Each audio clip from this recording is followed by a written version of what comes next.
Quiet down. Stop.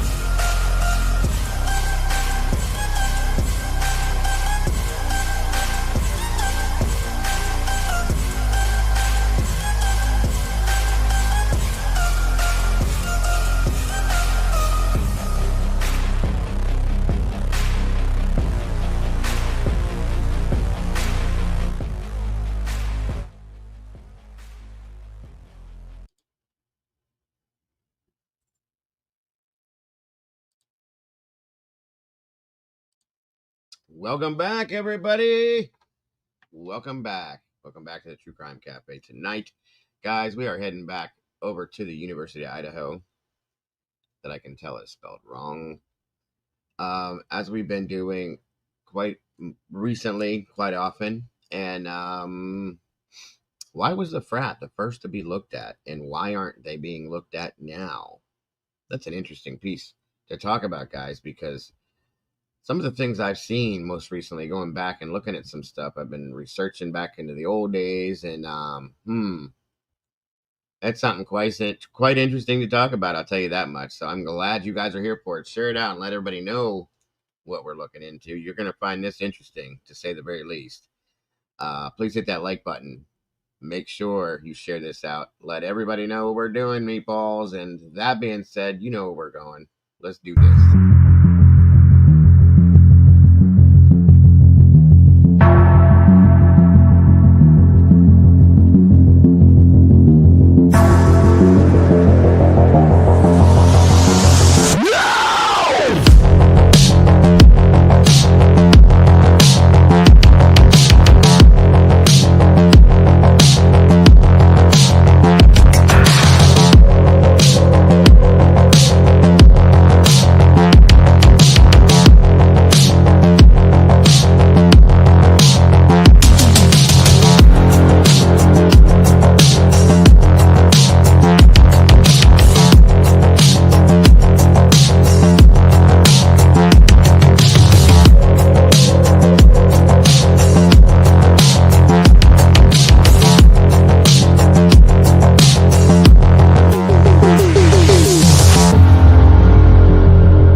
Hey, welcome back, everybody. Good to see you guys tonight.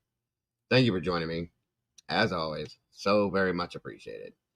It is great to have you all back in here again. And again, guys, we're in Idaho.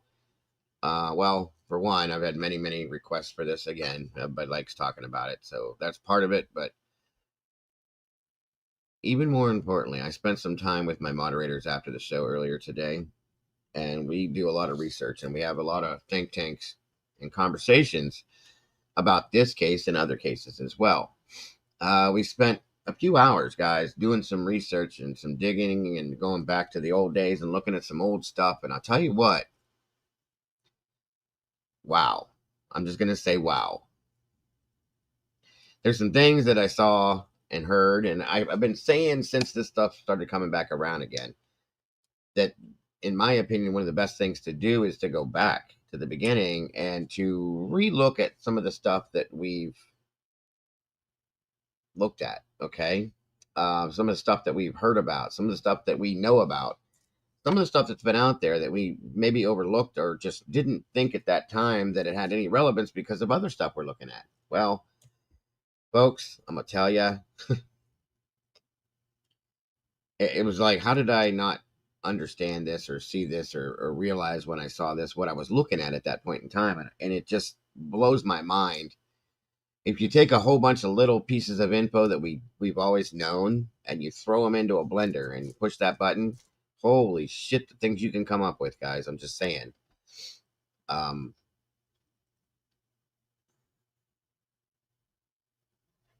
just saying. You can ask SRB. Mama Bear's not here with us. She had to hit the bed, but me and SRB spent quite a bit of time in here talking about this, looking at some stuff, reviewing multiple different other shows. How this didn't like process, guys, I don't know. And this is something a lot of people probably already seen. And if not, I don't know though.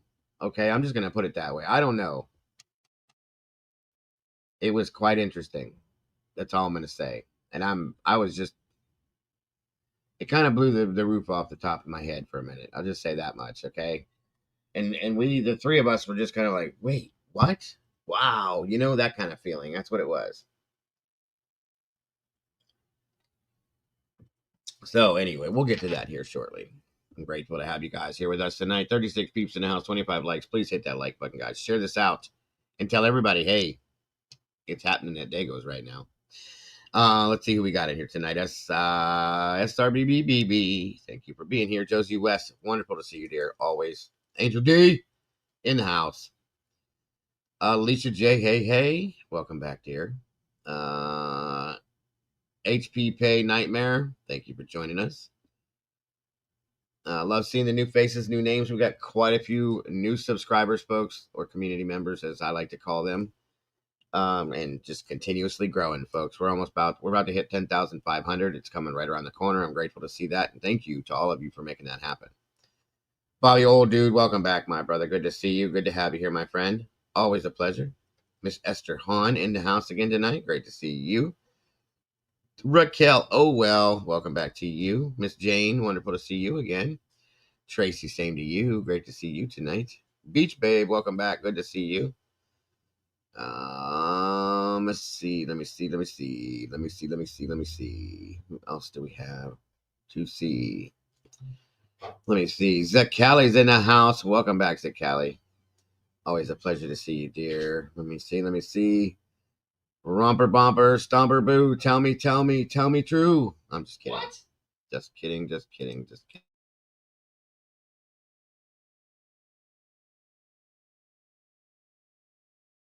All right. Yes, please hit that like button, subscribe, and hit that notification bell. You're definitely going to hit the like button tonight, guys. It's going to be an interesting conversation. I'll tell you that much. Allison Lee, wonderful to see you guys. Please make sure to hit up that poll I threw out there. Give it a little answer if you could. Please and thank you. And what I've come up with to talk about tonight is based on, like I said, bits and pieces from multiple different creators, different shows that we were reviewing. And I'm going to tell you, it pointed out to things that really did make some sense. It really did. Charlotte, welcome back to you, dear. Be real, for real, and keep it real. And nothing but. Welcome back, bro. I like that. Like how you change that up. The Borg is back in the house. Welcome back. Great to see you. Let me see. Did I miss anybody up here? Uh-oh. We got a lot of blue and white in here, guys. Plenty of green, but just not ever enough. SRB and Alicia just went out and picked up all these brand new pots to hold this sauce, guys, with plenty of room for all these new meatballs. So we need to fill these pots up. Otherwise, we're going to hurt these ladies' feelings. We don't want to do that. We don't want to do that. So drop down to the bottom of the chat if you guys have not yet done it. Make sure that you can receive gifts by clicking that little $sign. And if you will, make sure that you open that up so that you are able to get one if it is gifted to you, because that happens in here quite often, guys. You just never know when. There you go, SRB. Jump in the sauce with the rest of us meatballs, guys. It's always a good time in there. We're always spilling some sauce and talking some sauce. You just never know. Miss Judy, welcome back. Love to have you here. Come on in, everybody. Just give us a few minutes, guys. I'm going to try to wait for us to fill up. That way we don't have to go back and restart and go, re-explain what we're talking about. It's easier that way. So just bear with us as we push forward in this. Waiting for some peeps to jump in here. I'll tell you what we can do. I am wonderful, Miss Judy. Wonderful to see you, and I hope you're doing wonderful tonight, as you should be.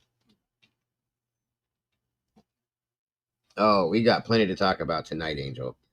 Between things that I already knew, things that we watched, things that we picked up on, things that we remembered. I'm telling you right now,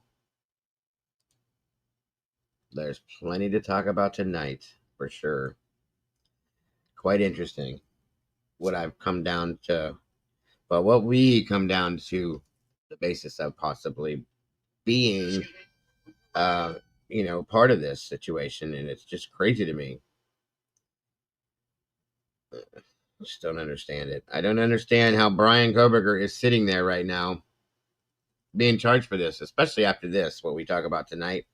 It just makes no sense. And I know it's something that's been thought about from the beginning, but now I see why. And now I see good reason for it. And so should they. And now I can also see good reason as to why it could be being hidden. So there's that too. That's for sure. That is for sure. Let me see here, y'all. What do we have here?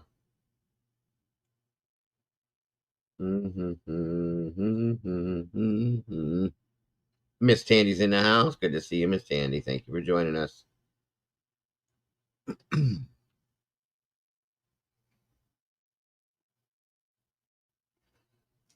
Yeah, I'm looking for Miss Kim. She would be anywhere around in here, as I would love to have a conversation with her. All right, all right. There we go, guys. A little giving back here. Let's see. We dropped 5 memberships here real quick. Miss Angel D got one. Welcome back to the Sauce Angel. Warrior Mom Tour and Moon Lover and Miss Krista all back in the sauce here. Congrats. Welcome back. There we go. We're getting some use out of those pots tonight, ladies. How many more do I have here? Worked out. Maybe that was it for tonight. Yes, ma'am. Yes, ma'am. You are welcome. Of course, I like to get back when I can. When I can. Welcome, meatballs. Always happy to have new meatballs jumping in here with us.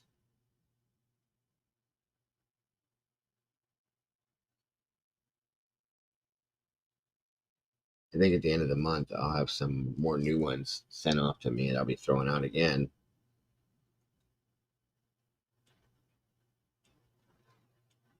All right. So congrats and welcome to the sauce, all the new meatballs. We appreciate you very much for being part of this community and this family. And thank you so much. And thank you again to my Blue Crew for joining us tonight. God bless, guys. We appreciate you for everything you do. I wouldn't be here without you, and that's a fact. All right, guys, let me see here. We got 54 peeps in the house, 33 likes. We're getting there. Come on in, grab a seat, guys, if you will. Please and thank you. Give us just a few more minutes to make sure we get everybody coming in here. So once we kick off, we can keep on going.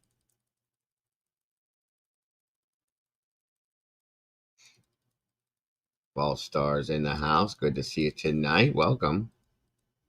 Love seeing the new faces. Truly do. Doc, welcome back to you. Great to see you tonight.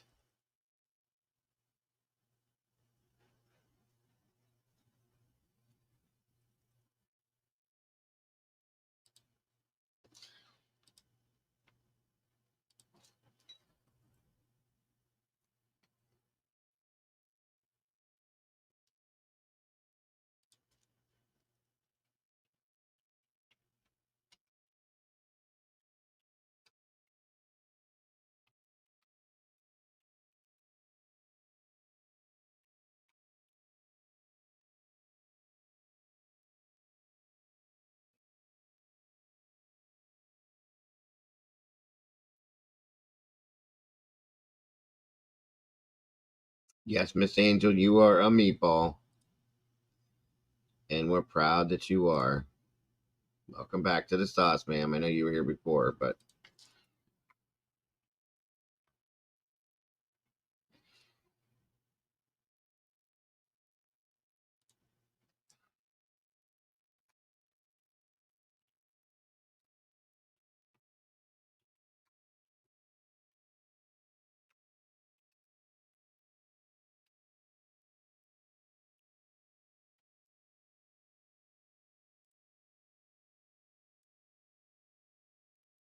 Thank you for those of you that dropped some purple hearts when you came in here. Again, for our wisdom speaks forever in our hearts. She'll never be forgotten. She's a piece and a part of this family, this community, and will be forever. So thank you for that, guys. I appreciate that very much. And what we're going to talk about tonight could explain, let me put it this way, could explain a lot of different things. It could explain Scott Green's involvement, as it says in the title, the Fraternity, and quite a few other situational things, guys, with this case that would make this go, wait a minute. Okay. So once again, that's why we're having this conversation tonight. 59 peeps in the house, 37 likes, guys. Please make sure to hit the like button when you come through that door and share it out. Tell them, say, hey, we're hanging at Dago's tonight, and what a great conversation we're going to be having.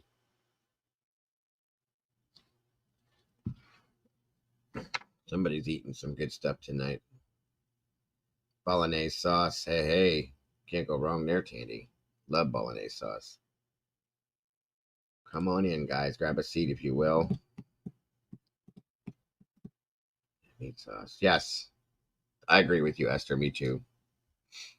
I've always been a meat sauce person. I don't do just plain marinara. Bolognese is good. That's a little different to me, but still.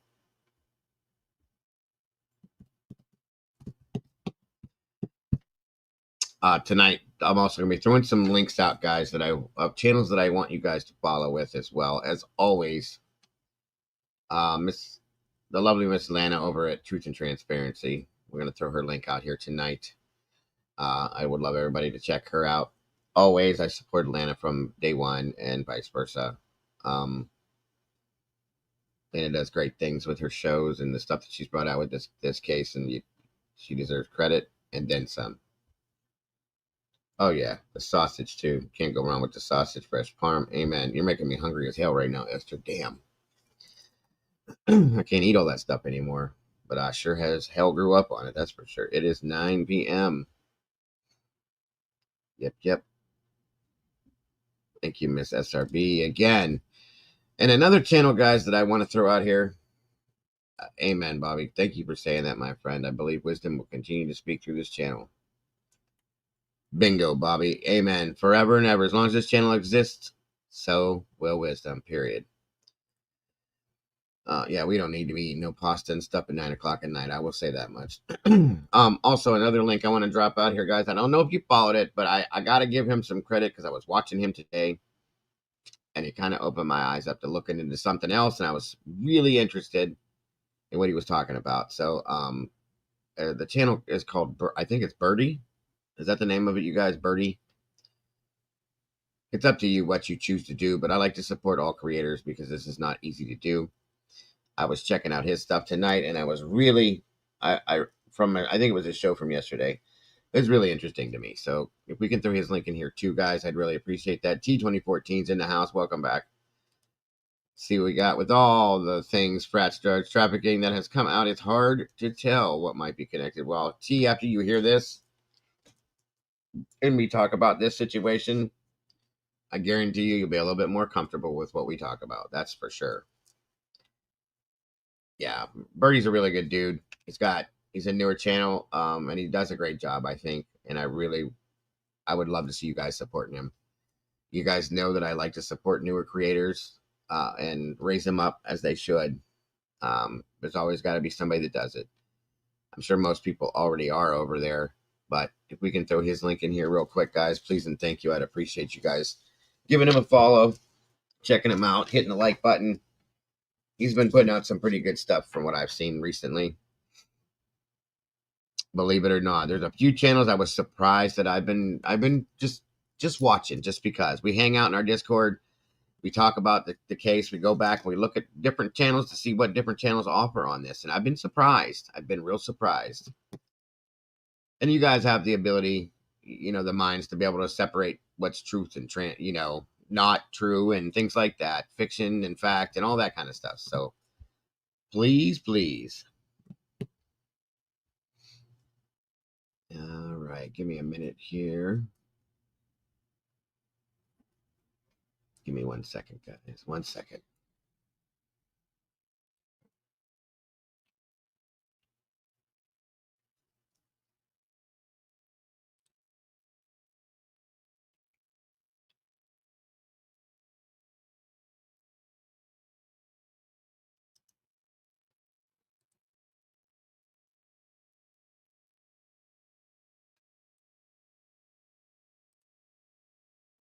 All right. Thank you, Tandy. And of course, there's Birdie's link right there. Go check him out, guys, when you get some time, please. And thank you.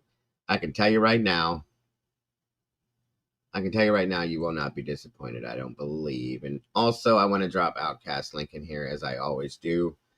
Another great channel that's come around more recently, and I think he's here for the right reasons, doing the right things, looking for the truth, and he does great things. And Outcast he's a good dude. It's my boy. I love what he does. I have a good time over there when I go over there too. So go check him out too when you guys get a chance.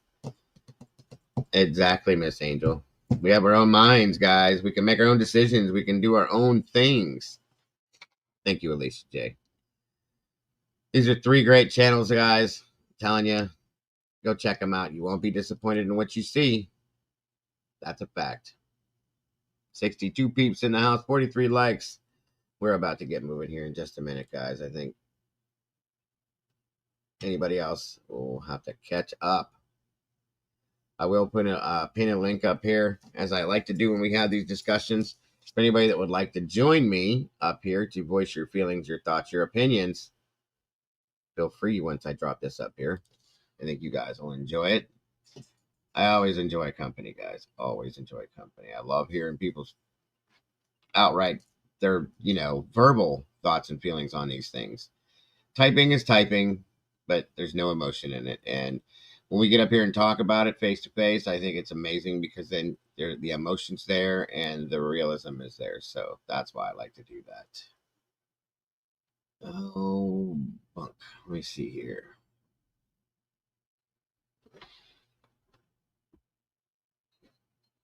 Let me see. Yeah.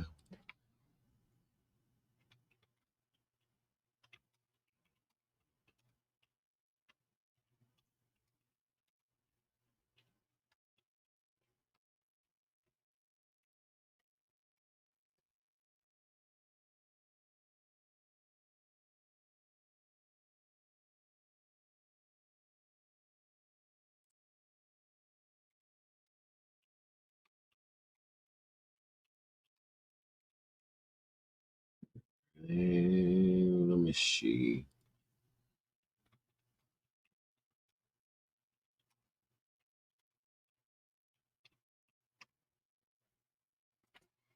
I hope Zelda's doing okay. I haven't seen Miss Zelda in a while.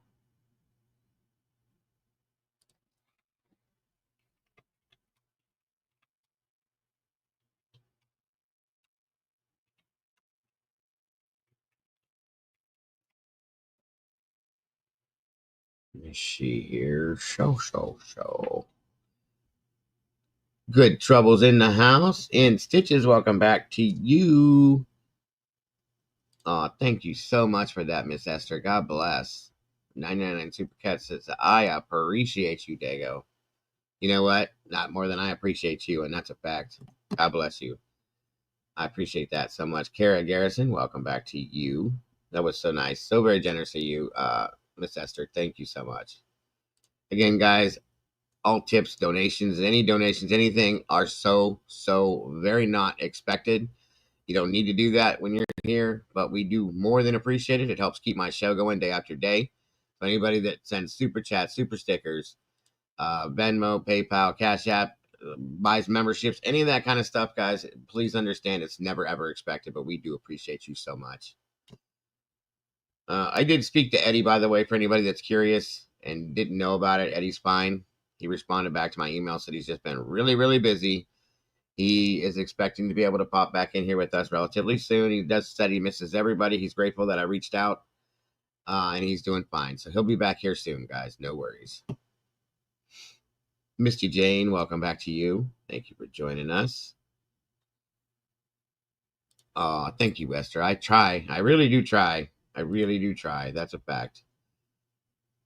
I appreciate that so very much. Oh, most definitely, Stitches. You'll see it even clearer once we're done talking about this tonight. I don't know, Charlotte, if Sarge is going to be here or not. Miss Sherry's in the house. Welcome back, Sherry. Gen 7, welcome back to you guys. Please make sure to hit the like button when you come through that door and share this out and let everybody know what we're doing tonight. Please and thank you. Well, thank you, Esther. And I appreciate and love you so very much as well. That goes for all of you guys out here, this entire community. We absolutely love and adore you guys. There's no doubt about that. More than you know. Absolutely, Miss Tandy. Miss Kara said that I asked my brother who works in law enforcement, not in Idaho, obviously, that he said that this case has been gagged for so long that when the trial starts, we're going to be like, huh? Yeah, I can agree. I can agree. Ms. Marty Podgel's in the house. Welcome back, Marty. Great to see you tonight. Hope you're doing well. Thank you for joining us. It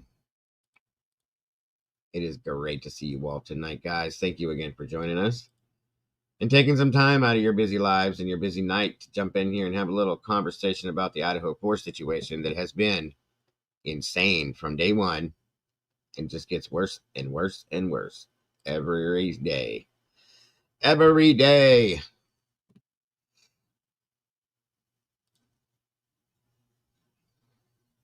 Come on in, everybody. Please and thank you. Stop by, say hi, hit that like, and just hang for a while if you'd like. Yes, we do. We appreciate each and every one of you guys for being here. More than you know. I wouldn't be here if it wasn't for you guys, that's for sure.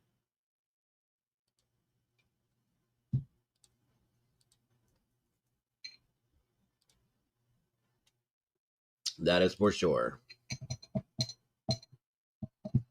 Oh, yeah, Twiz is awesome. Angel, I agree.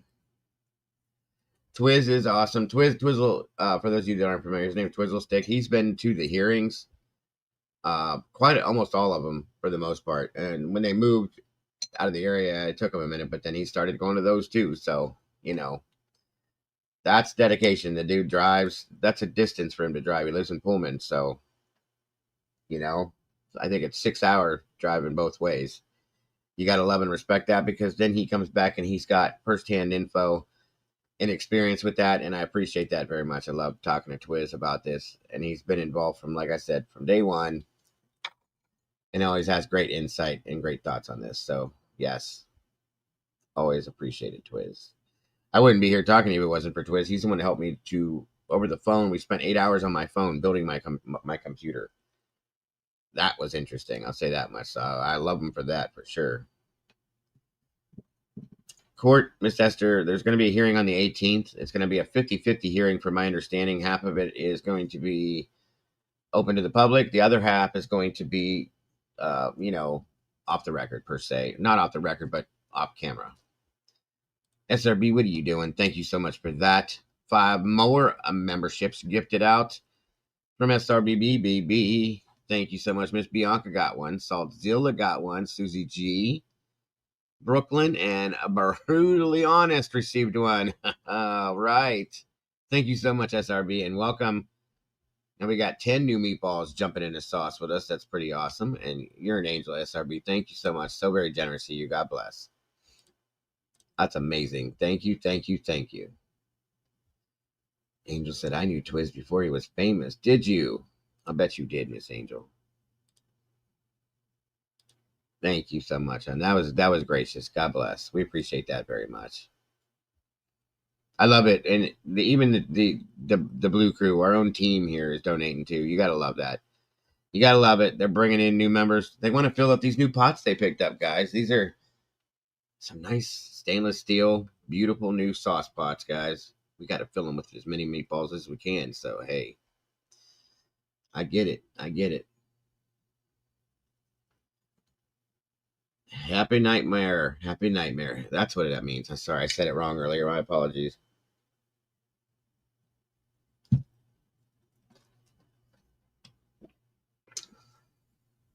Always positive in here, guys. We don't talk about the negative stuff. There's no point. No reason to. The good old days. You got to love them, right? 73 peeps in the house. 49 likes. Let's see if we can make that match, guys. We're about to get to moving here. Everybody else will just have to catch up, sadly. Let's check this poll real quick, folks, and see what happens here. Was Brian Koberger on law enforcement's radar before they looked at the fraternity? Bet you didn't know. Some of you probably didn't know they looked at the fraternity. 50% said yep, 32% said nope, and 17% said unsure. And he could have been. He could have been. Well, I don't know, guys. We'll see what we talk about. See what that brings out. We'll probably do a couple more polls too. No worries, good trouble. No worries. No worries at all. That's right. Be in the now. You guys that's awesome. Happy. I appreciate that. The bad old days, the good old days. That was when we still had training wheels. Yeah, you live and learn, folks. That's all you have to do. Training wheels came off and forward we went and didn't stop till right now. Still going. I think Twiz talked to, yeah, this was the first place Twiz came. This was the first place Sarge came. I was a first for a lot of people, guys. So everybody got their training underwear here. Just saying. Miss Tomboy's in the house. Welcome back, Tomboy. She said, nope, nope, nope. Where is Miss Heather tonight? I would love to have Miss Lucy in here to help to verify certain things. If everybody knows where Miss Lucy is, go get her for me, please. And thank you. Yeah, Jules was over here. That's another channel, guys. Drop Jules's link, please. Me, myself, and I. Welcome back. Good to see you tonight. You was my first. Well, thank you. That was a lot of people's firsts. As a lot of people's firsts. Is that a word? Firsts? That was a lot of people's firsts. Here we go. Oh, okay. Gotcha. Understood. I didn't realize Kane was still live. Okay. My apologies. Don't want to interrupt that for sure. Maybe when they're done, she'll pop over here. Cat Lover, thank you so much for the super sticker. God bless. Can't tell what it is, but thank you so much. I appreciate that very much. Once again, guys, never ever expected, but so very much appreciated. Thank you so much for that. Guys, go check out Jules of All Trades, True Crime, guys. She's amazing. She does the true crime reactions to different things. She puts out some great information. Again, she tries to stick with factual based information. Jules, I've always just adored Jules, looked at Jules. We used to spend a lot more time together, but things happen, move on. People just nothing bad, but people do their own things and we just kind of get separated here and there. But I still watch her, follow her, and respect her. And I would love to see everybody checking out Jules, subscribing to her channel, showing the like button hitting the like button and showing some love over there. Sorry. Mixed up my words. She does amazing things, guys. If you have questions about documents and everything and you don't get it from me, I'm telling you, you'll get it from her. So yes, please support that channel as well. Jules of All Trades, True Crime Reactions. Hit the like button, notification bell. You don't want to miss anything she does, guys. She's amazing. Yeah, Twiz used to run on Dinkies a lot too. Very true. But he was here first, I believe, is what the thing was. Be real, and then Dinky came after me, and then Twiz was over there. Twiz has been all over the place, you guys. So, but I think that's what the conversation was about. Was that he started out here? Yep. Yeah, she did just do a video about Buddy the dog. Yes, she did.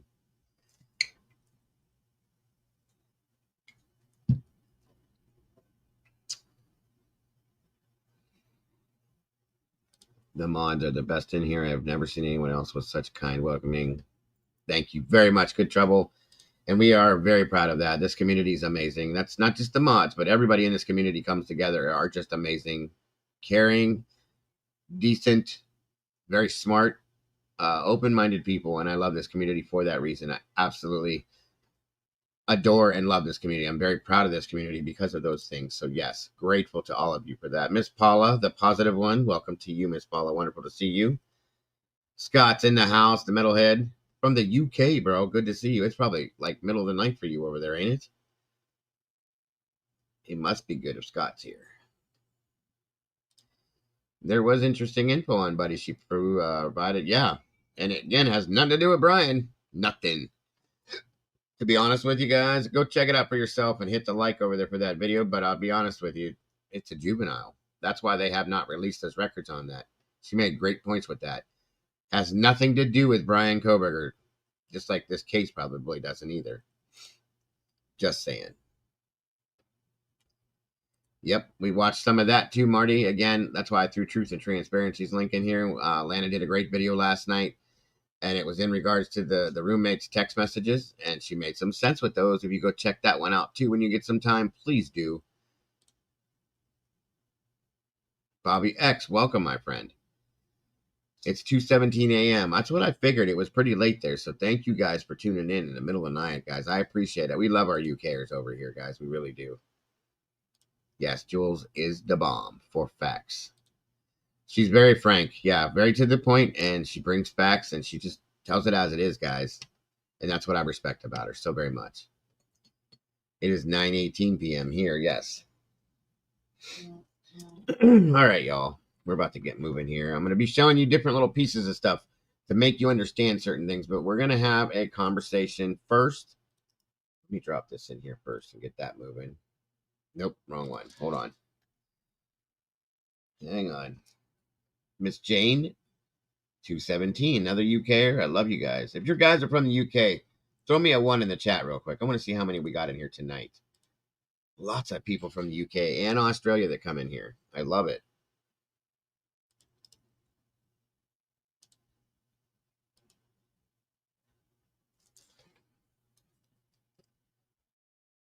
There's some great podcasters on your. Well, thank you so very much for that, Be Real. God bless, bro.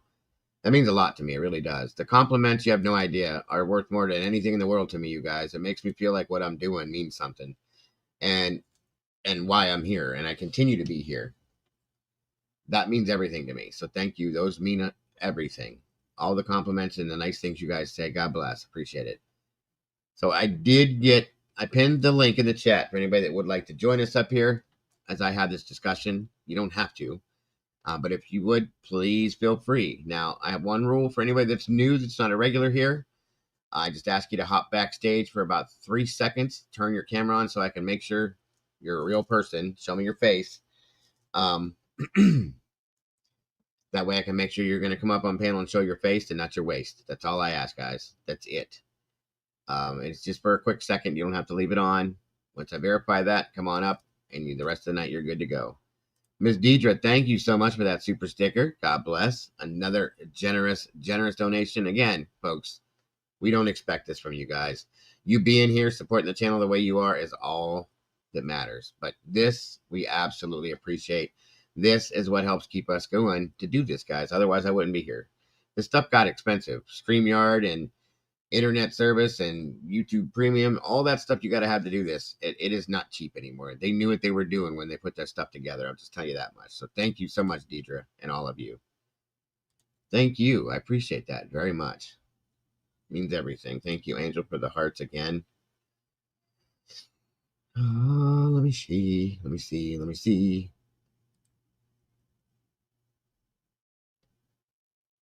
How do I add a profile pic to my YouTube account? I'm not.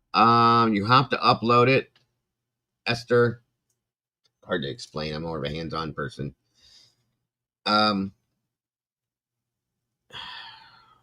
Is there anybody else in here that could explain this to her better? I'm not good at explaining things.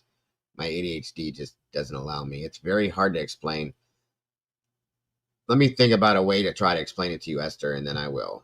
Hemisphere's in the house. Welcome back, my friend. Good to see you. And yeah, StreamYard's really ridiculous. They hiked their prices like crazy, guys, pretty much after Idaho, it seems like.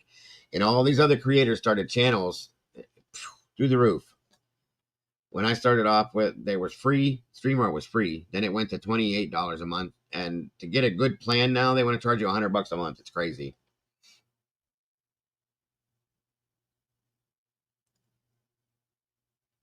There you go, Esther. They're all trying to help. Thank you guys so much. You guys are amazing.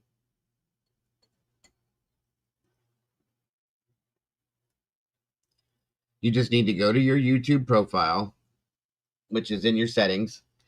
And there should be a section in there where you can click on your picture to upload one.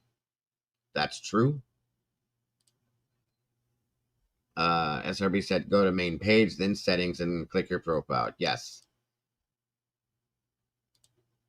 Yeah, I am definitely hands-on. As to be able to explain something without doing it myself, it's very hard for me. Sorry, that's my ADHD. And back to you, Miss Esther. Absolutely.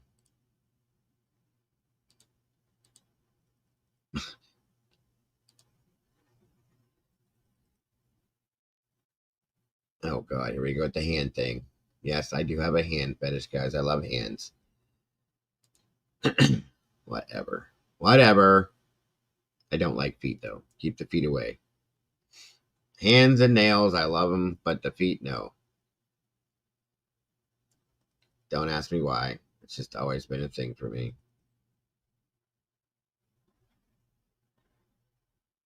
Yes, Angel, this is true. I respect a woman who has very nicely manicured nails and takes care of them and hands. I don't know. It's always been my thing. It's weird. I'm weird. I'm honest. Be honest with you. But I hate feet. I don't care what they look like. I don't like feet nowhere near me. My wife is the love of my life, and she knows. She does it all the time. She put her feet on me, and it's like, no, stop it.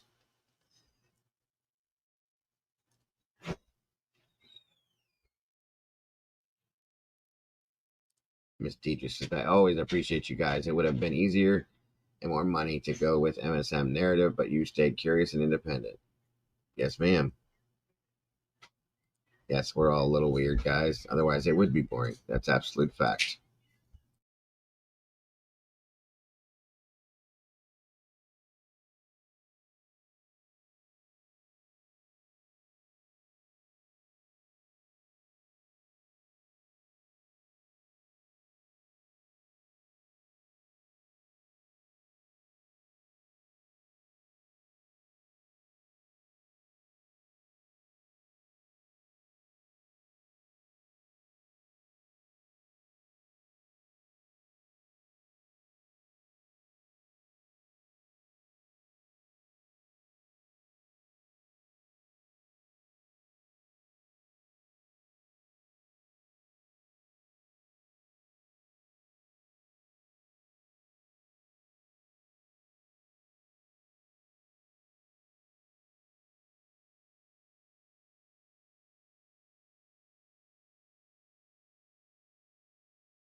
Sorry, guys.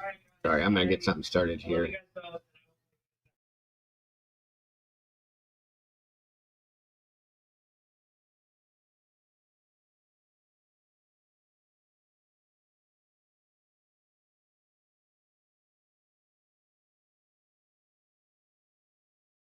All right, guys. 1 second here. Welcome, Fancy Nancy. Good to see you tonight.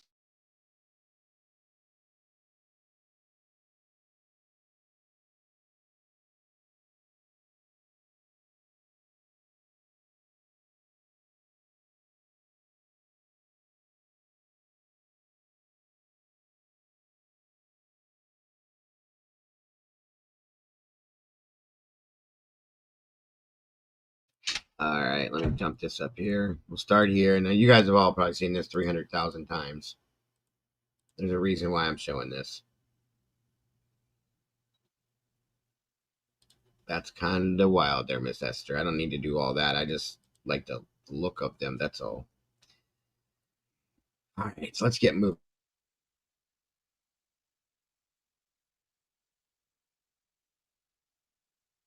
We do want to get right to some breaking news this morning out of Moscow, as classes are canceled for the University of Idaho today following the deaths of 4 students. Nicole Hernandez live in Moscow right now. Nicole, you've been there for an hour or so now. What are you hearing from police this morning? So, Tim Channing, what we know right now is that police do still have this house here blocked off with.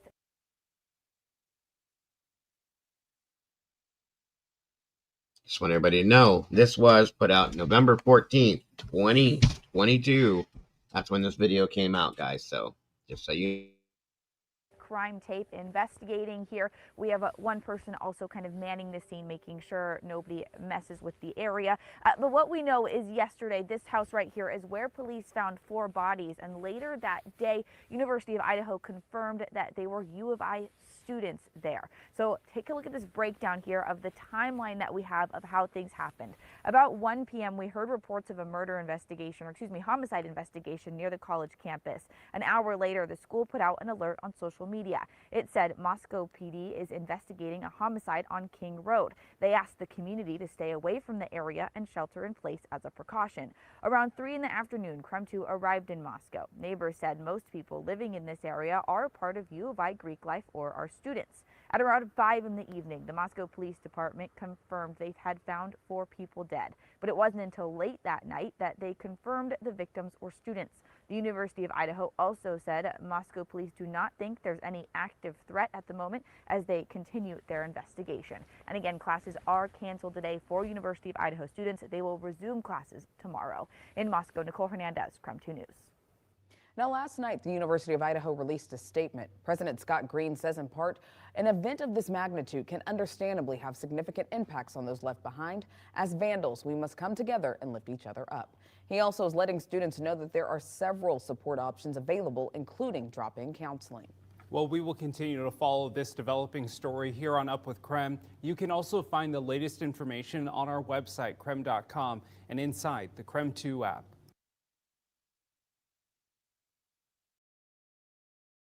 all right, so that's one of the first, the first, if not the first,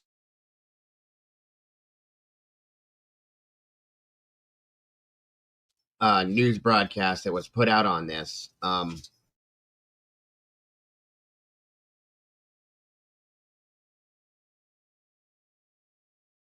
What's on Hold on.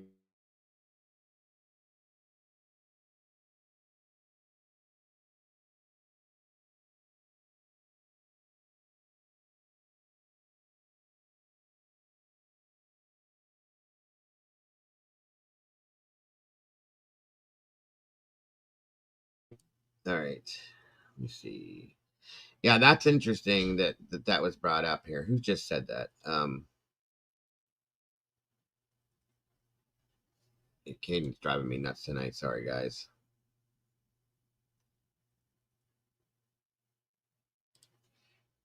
That professional cleanup crew that went in there until the defense threw a fit. Remember that.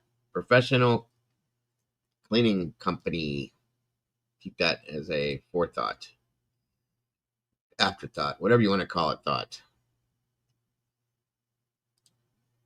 After 4 people dead, you don't consider an immediate threat. I always call BS on that too. Ridiculous and dangerous.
All right, guys, sorry, I'm looking for something here real quick.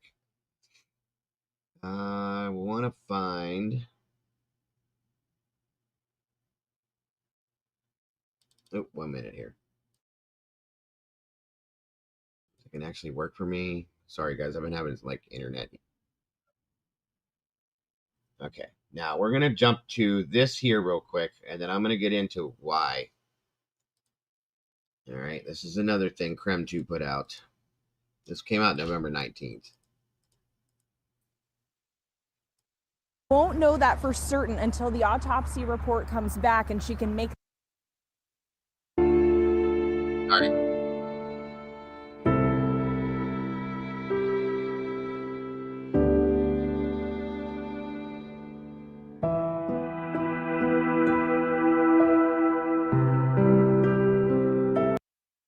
And I'm also going to flip this on you guys a little bit too. We were told, this is why I'm showing you this, that Maddie was the target at some point. In the very beginning, a lot of people thought that Kaylee was the target. Okay. Most recently, and it was talked about for quite a while, you guys, that Maddie, and I think most people, including myself, thought that Maddie was the target from the beginning for whatever reason. And that's why, like, a motive to this didn't make a whole lot of sense, you guys. So, I don't believe that anymore. I'm just going to put that out there. I don't believe that anymore. I don't believe she was the target. I don't believe she was the target. I truly, at this point, believe that Xana and Ethan are very well were the targets. And I'll explain why here in a minute.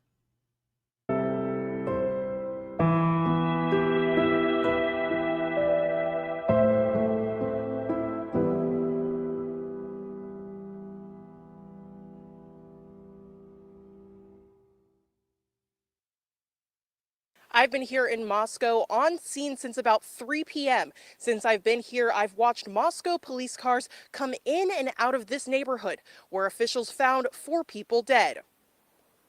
Neighbors say they began noticing police cars flood the area around 12 p.m. today. Moscow police say they responded to a call here on King Road for an unconscious individual. Upon further investigation, officials found 4 people dead. While police investigated the scene, the University of Idaho enacted a shelter-in-place alert as university officials reported a homicide near campus. As we've stated, that alert is lifted at this time. Neighbors say most people living in this area are a part of U of I Greek life or are students, but we do not know the identities of those involved or who lives at the residence. Officials are investigating. This is a very much developing. Welcome, Miss Bianca. Thank you for joining us, and you are so very welcome. God bless. I'm grateful to have you in this community and part of this family, dear. And guys, drop Bianca's link so we can have people checking out. She does some amazing music, guys, and I want everybody to see and hear it that can. So please, let's put her link out here again. And thank you for being here, Miss Bianca. We appreciate you. Situation, and we will continue to stay on the grounds until we have more information to report back to you.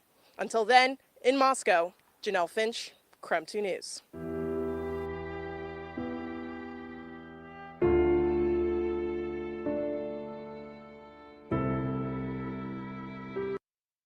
Yeah, what SRB just said is it's something I've talked about for a long time. I've bounced it around. I go back and forth between that and Maddie, back to Maddie, back to them. I've never really like put it out there that I think they were the target because I wasn't fully comfortable with it. The things that we've experienced recently and heard and saw and read recently really make me feel this way. And there's a couple other things that point to this that make me way more comfortable with it now. I'll just leave it at that for right now.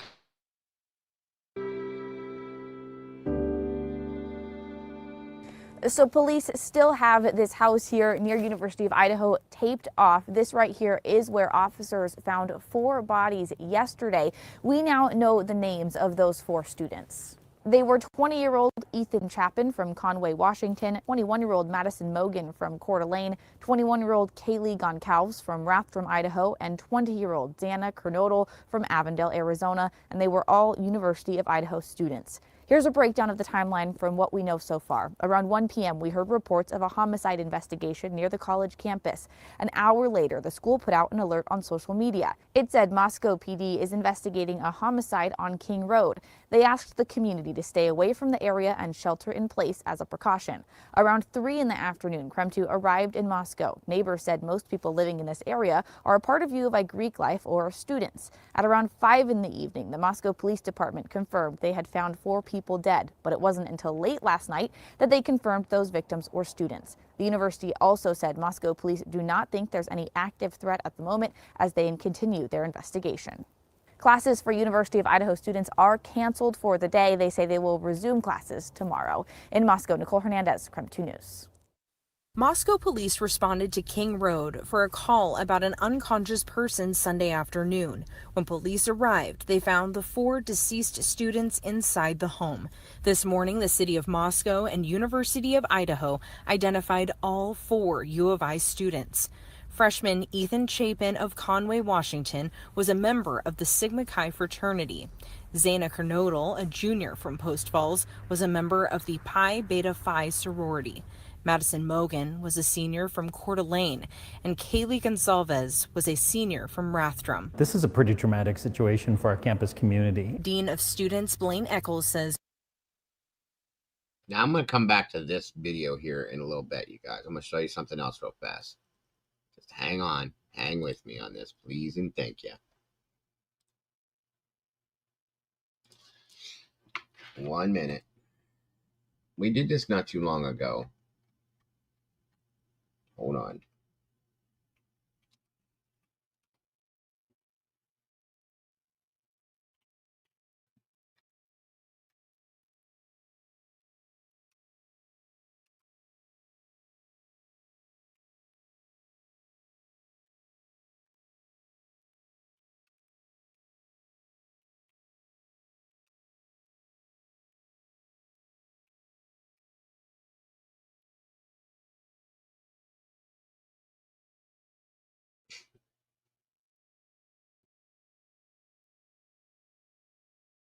Your trip, at least.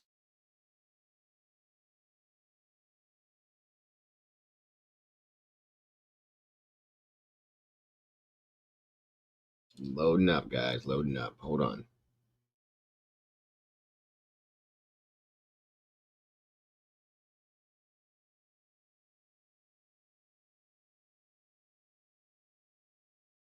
All right. All right.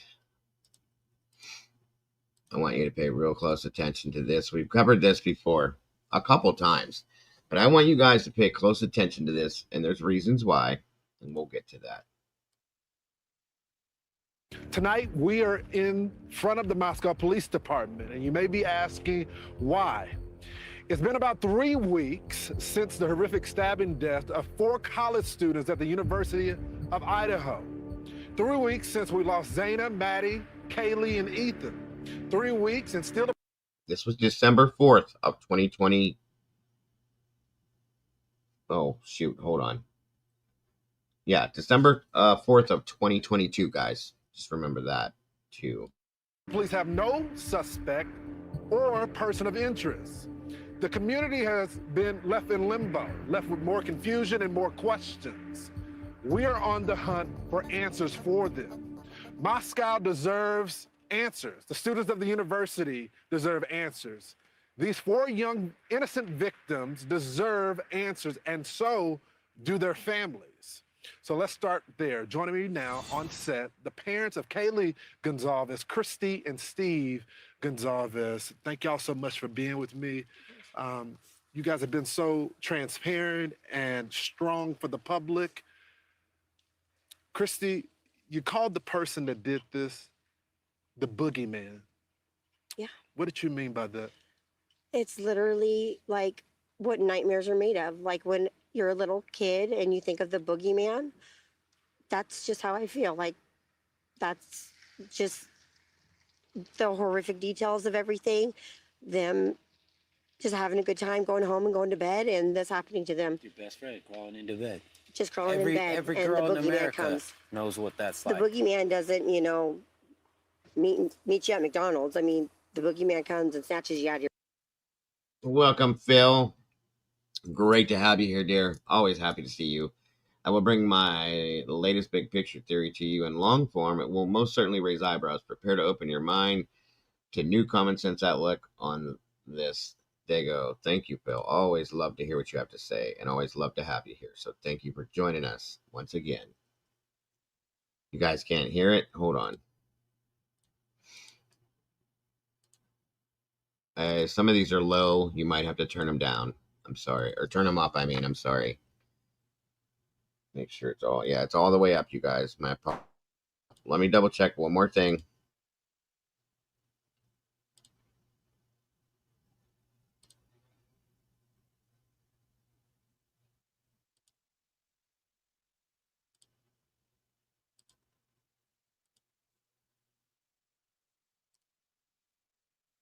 Okay, hopefully that'll help a little bit.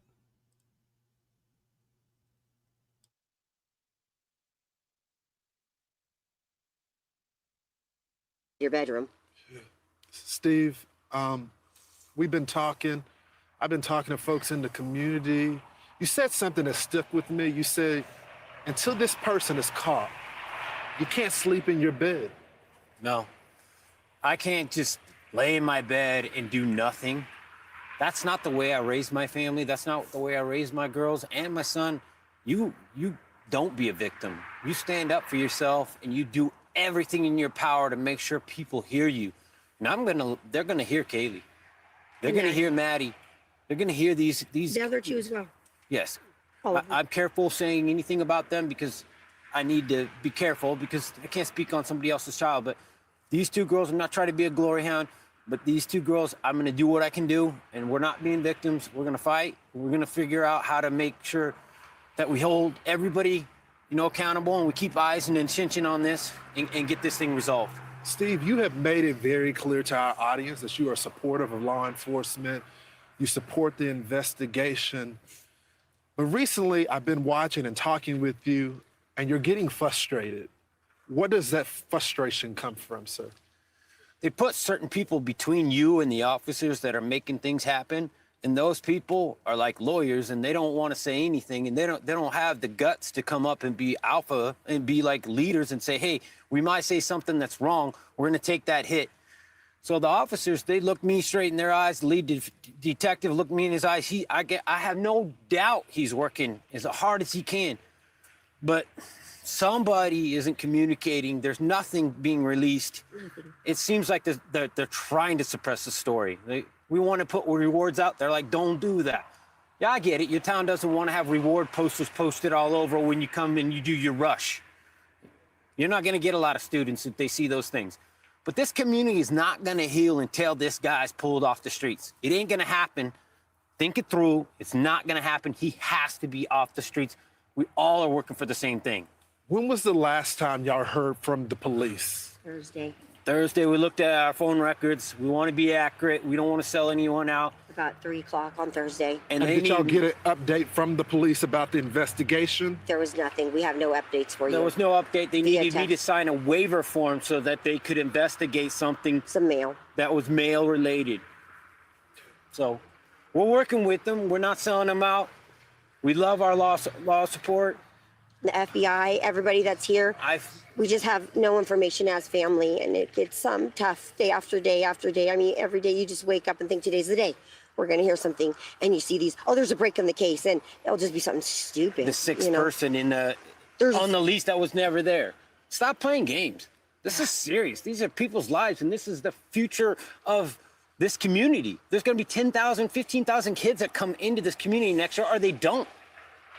So be serious. I had the opportunity to speak to some of my sources, and I've been told that there were differences in the way that the victims were killed. Some were more severe than the other.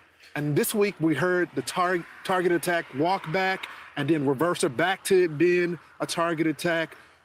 What can you tell us about the targeted attack? They have told us that it was targeted, but they told us they can't tell who. We asked specific.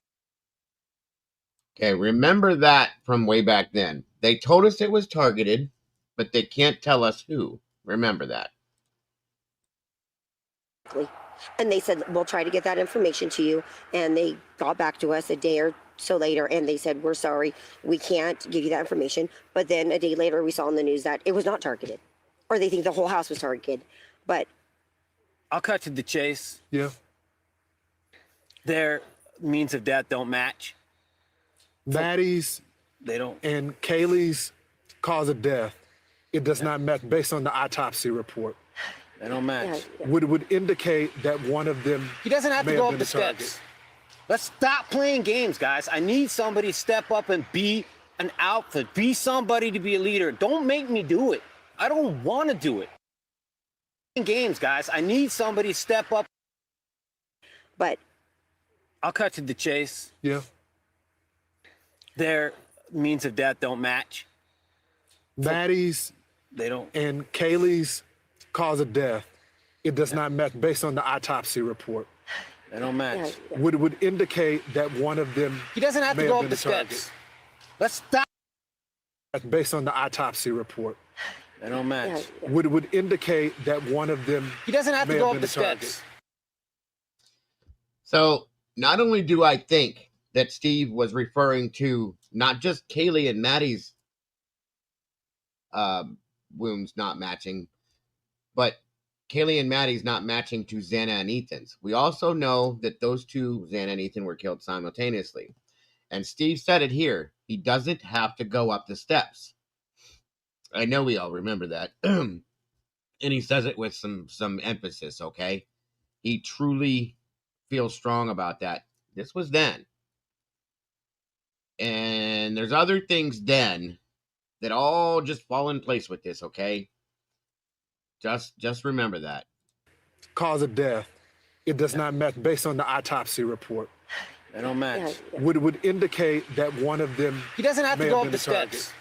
Let's stop playing games, guys. I need somebody to step up and be an alpha. Be somebody to be a leader. Don't make me do it. I don't want to do it. He doesn't have to go up the steps.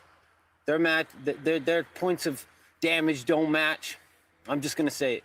It wasn't leaked to me. I earned that. I paid for that funeral. I paid for that. It's my right. You ain't taking that from me. Calm down. If you don't want to say nothing, that's your bet. But don't say I'm leaking anything. I paid that bill. What's up, Moto Man? Good to see you tonight, brother. Thank you for joining us. Appreciate you so very much. Sent my daughter to college to get an education. She came back in the box, and I can speak on that. I was also told from sources that are closer to an investigation, because there was a lot of roommates in there. And this was horrific for those roommates that were there as well. Absolutely. Yeah, absolutely. The preservation of this crime scene. Witnesses tell me that it may have well been preserved because the phone was passed around between one of the fraternity members and the girls. One of them unfortunately witnessed the death, the body there. Can you confirm that? We cannot actually. We know nothing about that whole phone call. We've asked, and it's, I mean, I know that a lot of people want to know, but that's just not our agenda. We just are like, somebody called 911, somebody was reported unconscious. We don't really know. I mean, we've heard so many different things, and nothing has been clarified or been told to us at all. And I mean, I don't know if I personally have asked anything about that. I don't know if you have asked that, but we know that this is getting 3 weeks in, and it's starting to get, we don't want it to go cold.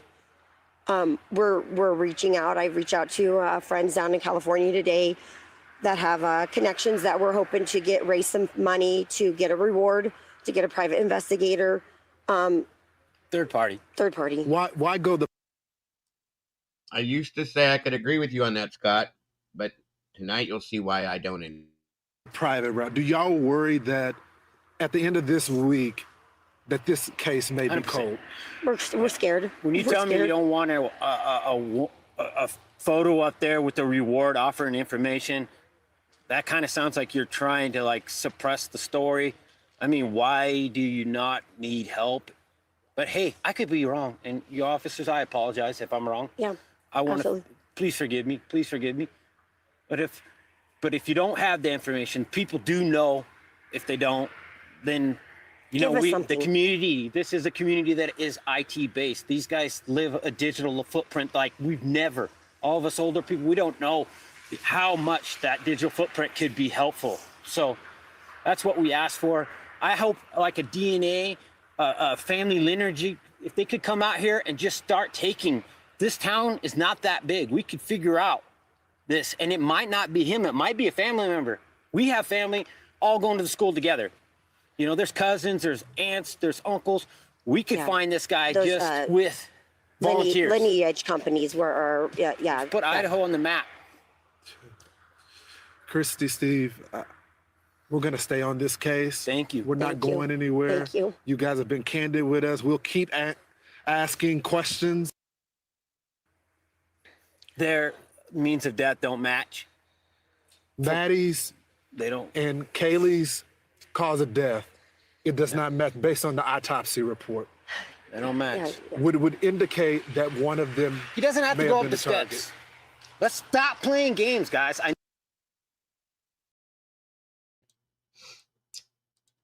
All right. So there's that. Okay.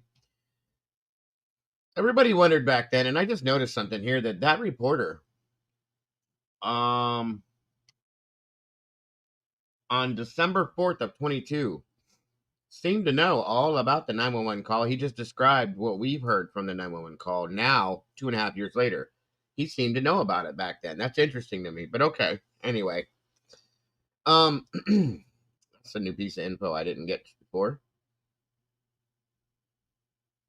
So, that's a good point there, Bobby. That's a good point.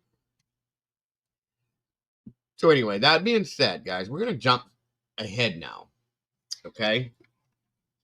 It's something that we talked about ourselves, and a lot of people looked at a while back, that another great creator put out yesterday. And I looked at this. Most of you that have been around looked at this, and I don't even know what to say, you guys. Hang on here. And we kind of blew it off as bullshit. I'll just put it out there. We blew it off as being bullshit. And I'm not saying that it's true. Welcome, Suzanne B. Good to see you tonight, guys. 103 peeps in here. Please, if you will, make sure to hit that like button so we can get this in that algorithm. I really, really appreciate that, guys. Please and thank you. But I'm going to try to put this together and show you why I believe what I believe. Okay? Let me find this here real fast. Hold on.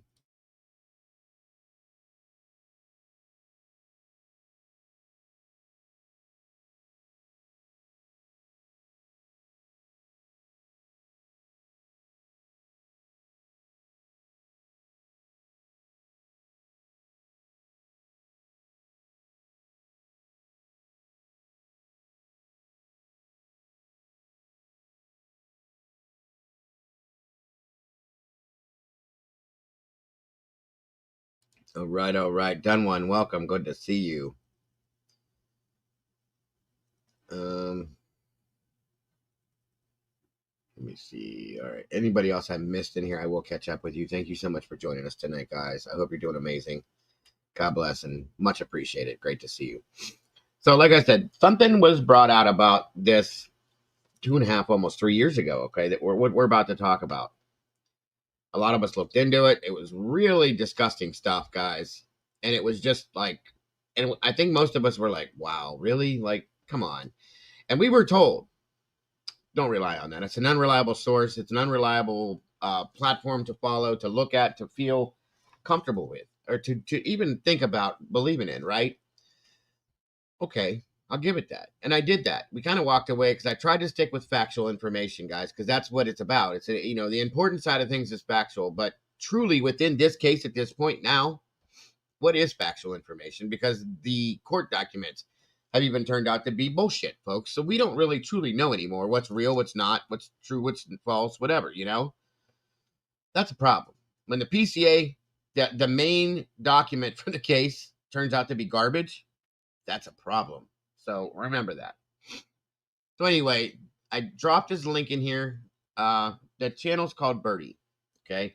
I don't know if you guys have checked Birdie out. Birdie seems like a really good dude. He's got the same, seems to have the same reason to be here as we do, is he wants truth. They want to know what the truth is. He's got a co-host by the name of Phoenix too, by the way, that they do this together. So Birdie decided last night to go back to the 4chan posts that were put out through 4chan. And everybody, they were pretty wild stuff, guys. Everybody, like I said, we went through them. We covered them back in the day. We covered them again somewhat, kind of recently. And it was just like, wow, this stuff is insane. It's crazy. It's nasty. It's rude. It's just gross, a lot of it. But as I told you, I was watching him earlier with SRB, Mama Bear, and we were watching this, and it's like, hearing this again, it hit different. It hit different, okay? It hit different. I don't know how or why, but it did. Based on things we know now, based on things that I forgot about. But I'm going to show you how this all wraps up, and I'm going to put a bow on it at the end of this for you guys, okay? I hate to say that, but it sounds like Pavarotti now. Let me get to this here. We're going to review this, what he talked about. And again, please go check out Birdie's channel. Show some support there. I really want to support what he does. I like what he's doing as a creator, and I respect him. So please do show some love. Tell him we sent you guys over there. Hit him up. Whatever you're going to do. But at least hit a like button on his video that we're showing right now. And let him know that we appreciate it. So let me throw this up here for you guys real quick. It's weird talking about myself sometimes, so bear with me. King Christopher, what's happening, brother? Good to see you. Give me 1 second, guys, just to make sure I caught up with everybody that's in here right now. Miss Tracy, I seen you. Okay. Me, myself, and I. All right. And again, if you guys have questions or anything, please let me know. Again, the link is pinned at the top of the chat. LL, hello and welcome. Anybody wants to join me, you're welcome to. All right. We're just going to hit this one point in this, and I'm still not saying that this is factual information, that this means anything, okay? I'm not saying that is anything to base truth on. All I'm saying is it's really interesting, and I'll show you why. All right, hang on. Comes from what looks to be Idaho for zoning in on the frat boy theory, and then it gets cut off. And I'll actually make this bigger for y'all. So it says the Venmos, the lifted truck, the guy who rushed out to meet the cops in the Banfield video. Then we're going to start there once he gets through this and discuss that first, and then we'll move in together. Who was tied to the Venmo payments as if he wanted to distract them. I immediately read that and thought, holy hell, I never looked at that interaction as that young man holding the beers that didn't have his ID, that spelled his name wrong. Saeed, I believe, as inserting himself into that situation. Maybe he's a lookout. And it goes on to say, hypothetically, what if a few people knew what was going to go down and they, quote unquote, covered for these guys, not thinking they'd actually do what they did? Now, we're going to start there. 2.5 years ago, a lady came out and started talking about things she knew within this case. She goes by the name WSU Mom Kim, or did then. She came on my channel, Lana's channel, and Drunk Turkey's channel, and talked a lot about a lot of different things. I had many private conversations with Kim. I supported Kim. I defended Kim. I was attacked for defending Kim. A lot of other people attacked Kim because Kim would not show 100% proof of the things that she was saying. You guys know how YouTube is. I understood it. And at some point I had to kind of detach from Kim. And I told her, I was always very respectful and polite to her. And I think I did go up on her once, and I apologized for that. But it was just becoming a bad thing. And I haven't talked to her in a long time, and I feel bad. I feel like I owe her an apology, and I do. I think a lot of other people owe her an apology, because a lot of what Kim stated back then has started to come to fruition in some ways. Okay? She brought up things that people were like, well, I just as an example, like, people knew about this around 8:30 in the morning. People knew about this around 10 a.m. And everybody said, no, they didn't. No, they didn't know about this till 1 a.m. and blah, blah, blah, blah, blah, so on and so forth. She came and said, no, I'm telling you they did. Her daughter was a student at one of these schools, and she knew. She was getting messages via Snapchat, Instagram, whatever. This stuff came from her daughter. Kim came out speaking out on this, she said, because she was afraid for other kids. She wouldn't want to give anybody's name because she didn't want anybody to get in trouble any more than they could have already. Kim also made a statement that stuck. And she said, Dago, a lot of people knew about this and knew that it was going to happen. Now, whether it was because she didn't know how to phrase it, however she phrased it, but she said it was kind of like there was going to be a shakedown or a confrontation or something like that, okay? But she said people knew this was going to happen. People knew this was coming. Quite a few people knew, okay? Right here. Now, these were put out years ago. Hypothetically, what if a few people knew what was going to go down? Covered for these guys, not thinking they'd actually do what they did. And now can't or won't speak because they're accessories to murder. Kim also stated specifically that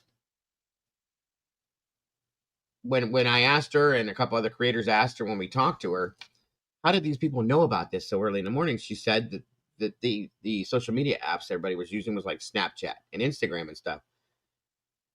Well, we also recently found out that Dylan and Bethany, mostly Dylan, was on Snapchat and Instagram and all that other stuff all night long. That kind of proves if Dylan was saying things to other people via Snapchat and other people were, that's how Kim described it. It was being bounced around throughout the communities. Just, it only takes one. And a lot of these people, I found out via Dave, another interview that was done, another person that came out like Kim, that like, okay, there could be 10, 15, 20 people in one group on Instagram that you belong to. So you put a message in there, those people get that. Then they in turn around and they put a message out, and 20 to 30 more. So that's how all these people could have known about this so early. Well, here we go. And now, granted, again, this is a post somewhere. We have no proof that this is verifiable, okay? I'm just telling you, coincidence is not always coincidence, okay? That's all I'm saying. Remember that. So anyway, she made that statement. That's period. That's all there was. So I'm going to let this go ahead and play for a while. Welcome, Wade. Great to see you. Guys, I'm not ignoring you in chat. I'm just trying to get to the point that I'm trying to make, and I promise I'll catch up. And again, like I said, anybody that wants to jump up here with us, please feel free to. The link is pinned at the top to discuss this. You're more than welcome. All right. Here we go. And now can't or won't speak because they're accessories to murder. And then the two who both look like ineffectual incels, let's be honest, follow through to look quote unquote tough to their peers. It reeks of peer pressure, things taken way, way too far. If you search hashtag dirty SCO on IG, it's weird to me that some of the posts feature photos of E after he died with captions like quote unquote, it's a dirty game, we don't play fair, and quote unquote, can't spell college without a few L's. Feels like a whole frat of macho idiots who thought they were in some mafia cosplay. Also explains X's dad changing locks and cops being less concerned about what the girls' families say. So think about that for a minute. Xana's dad changing the locks. Why would he do that? We always wondered that. Because it was known that something was going to happen. There was a buildup over a period of time, days or a week or whatever. But the whole community of kids heard, you know how things get around nowadays, that something was going to go down. That's interesting to me. And that's how the 4chan posts come back into play, folks. Once again, there's nothing that verifies or proves that this stuff is true. But I'm going to explain to you why it started to get on my nerves a little bit, under my skin a little bit, reading these again. Okay, and why it hit differently this time as we go forward. Now, I want to also give a disclaimer because these are screenshots. There's going to be some pretty rough language. I will do my best as I read this live to not say anything that's completely derogatory. So, moving on. And with what he said, you can't help it, guys. Some of this stuff is pretty nasty. The worst of the worst of the worst, none of us will put out there because it's disgusting. It just is. Whoever wrote this has really got something going on up here and could very well be the person that committed this crime or persons. Okay? That's all I'm saying. And again, everything we talk about is purely alleged and based on speculative theory, folks. Okay? Within this show tonight. Just remember that. I guess before I move on, actually, this is all kind of from the same page, but how interesting, Hive, is this part right here? You think about, I'm going to purposefully, like if you were on the lookout. For those of you who don't understand, by the way, there were Venmo, not Alicia, but SRB and one of the other mods, if you can help me to reiterate in the chat, there were Venmos between people that were real curious, that were within this situation, okay? There were Venmos within this situation that made you go, I don't know. And it was just, I'm still questioning. And again, Esther, there we go. Thank you. That could be the reason that Kaylee left. Nothing happened. She didn't want to come back. Remember that.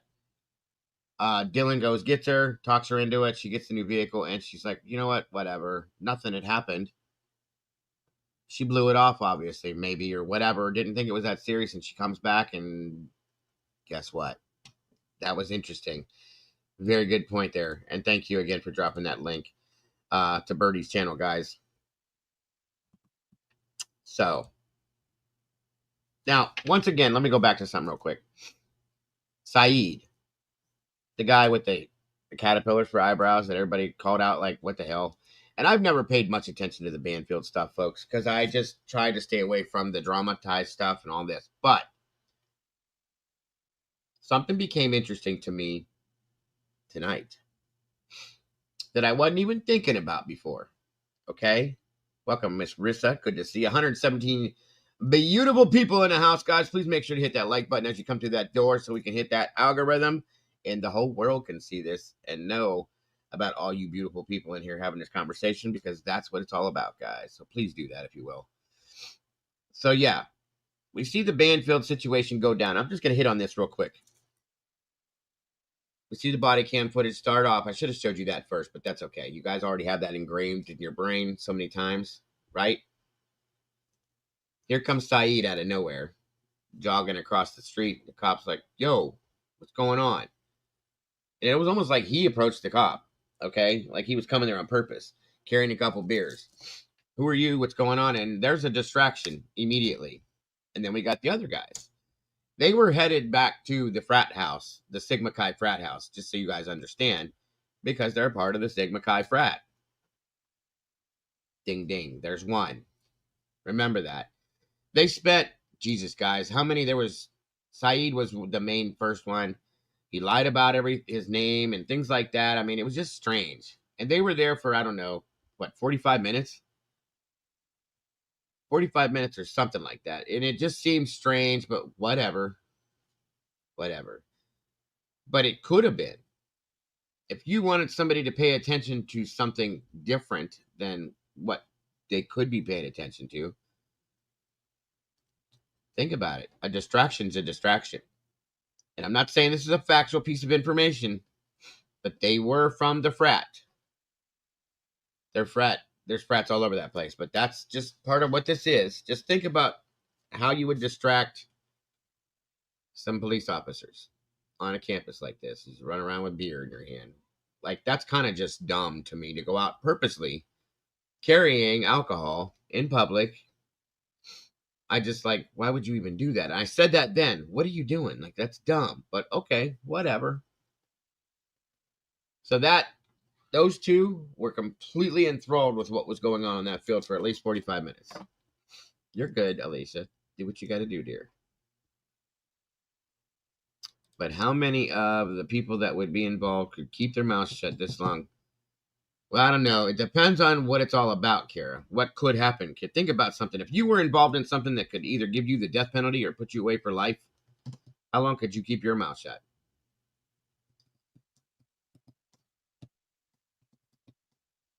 No problem, Esther. I thank you very much.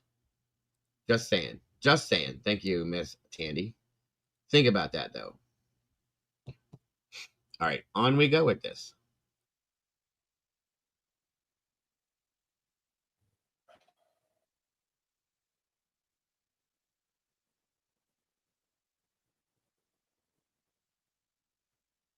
Sorry, Mrs. Birdie texted me and is distracting me because it's about a membership. I will have to figure that out after. Sorry, Chad. I got to turn my phone on D&D.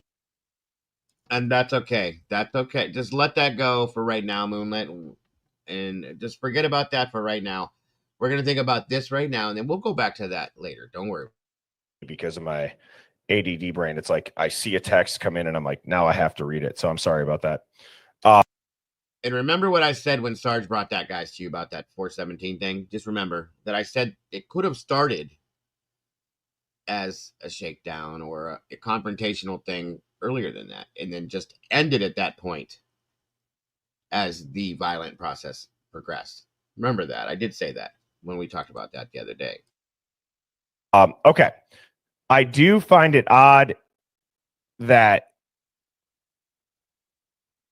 that young man probably could have seen the cops in the Banfield and could have turned around immediately. But it should have turned around, would have turned around immediately, completely to avoid them in any other circumstance. Think about that, okay? Think about what you would have done at that age. Remember that. That's important in my opinion too. Instead, he's going to walk up with 2 beers, no ID, misspell his name, and then act all buddy-buddy. I mean, how long is that Banfield body cam? 23 minutes, 24 minutes, something like that?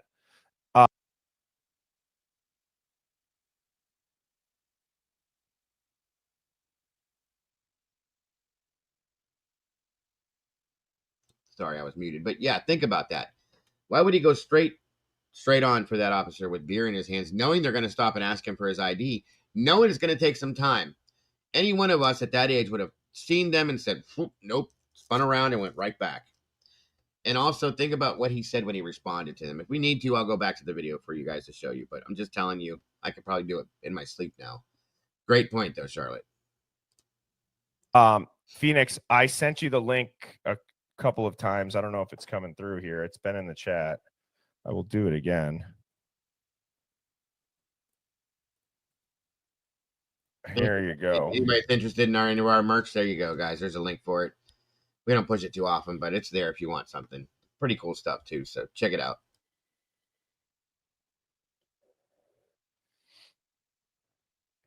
And think about if that interaction,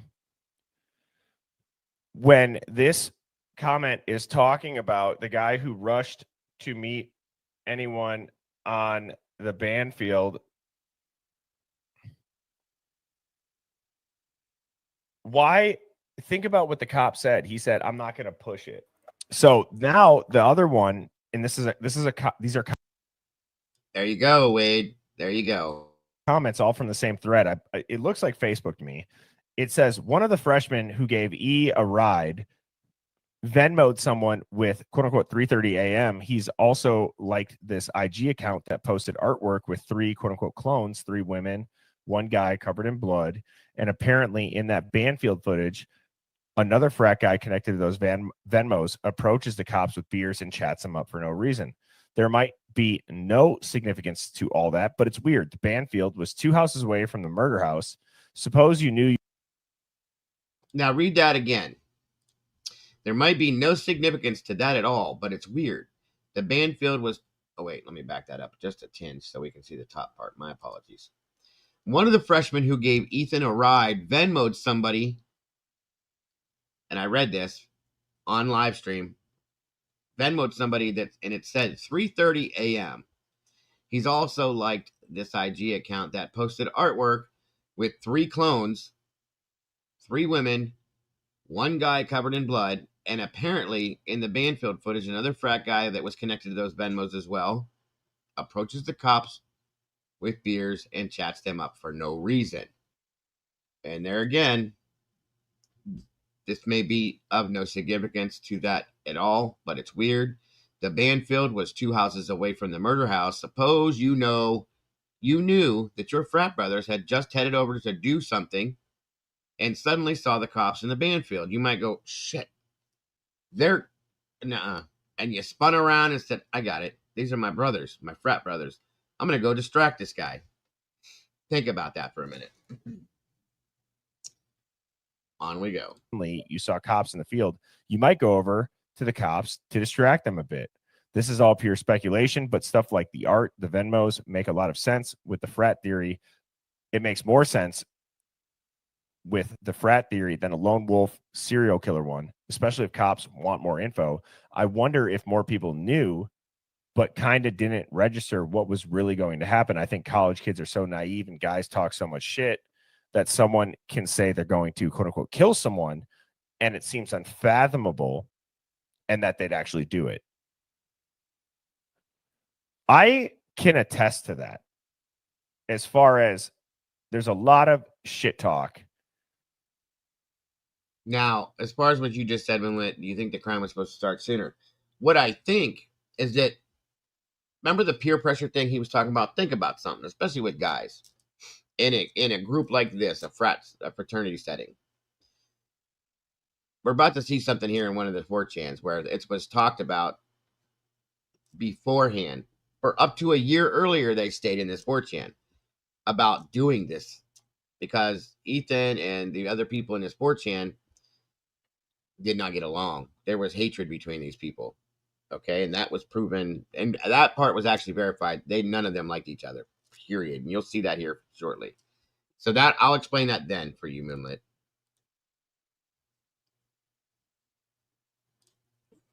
When you're a college age male, it's who's got the biggest puffed out chest, right? Kind of peacocking. I get it.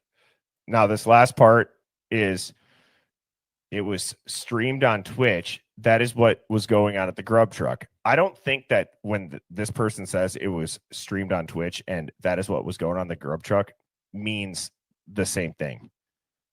As far as when it says it was streamed on Twitch, I think they're either referring to Fight Club, and when it says that is what was going on at the grub truck, I think they're saying that second sentence for reference as what Twitch is. The big guy with the brown jacket, you can zoom in on his phone and see a section of it. Then everyone hollering for X and E, the unaliving got streamed. It says, yeah, that seems possible. Like I said in another reply, it's hard to sort fact from fiction or create a clean, unified theory of it all. Enter Brian Koberger, in my opinion. Right. But given everything cops have said about needing someone else to come forward, that speaks more to a conspiracy than a lone wolf. And now let me clarify something. So I want to, because I've seen a lot of people over the past couple of years say that they believe that the murders were being filmed and that's what people at the grub truck were watching. I don't believe that at all. Okay. What I could believe, though, is that the fight that happened between Ethan and the other person that was involved in the fight, that very likely probably was filmed, and that could be what they were watching.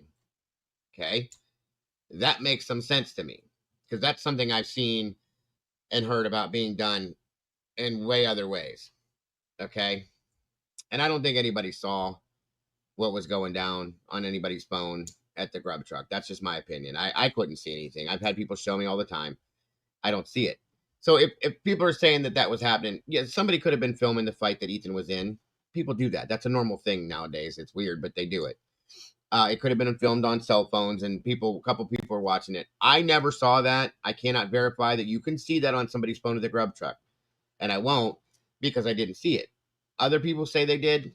So be it. That's you. I understand and I respect that. I never did. Welcome, Unsolved. Thank you for joining us.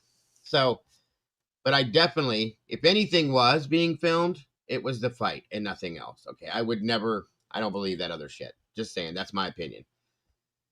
And that does not say that what you believe, if you believe it, is not true. I respect your guys' feelings, thoughts, and theories on everything, you guys. It's just I feel differently about that part of it. So, just saying.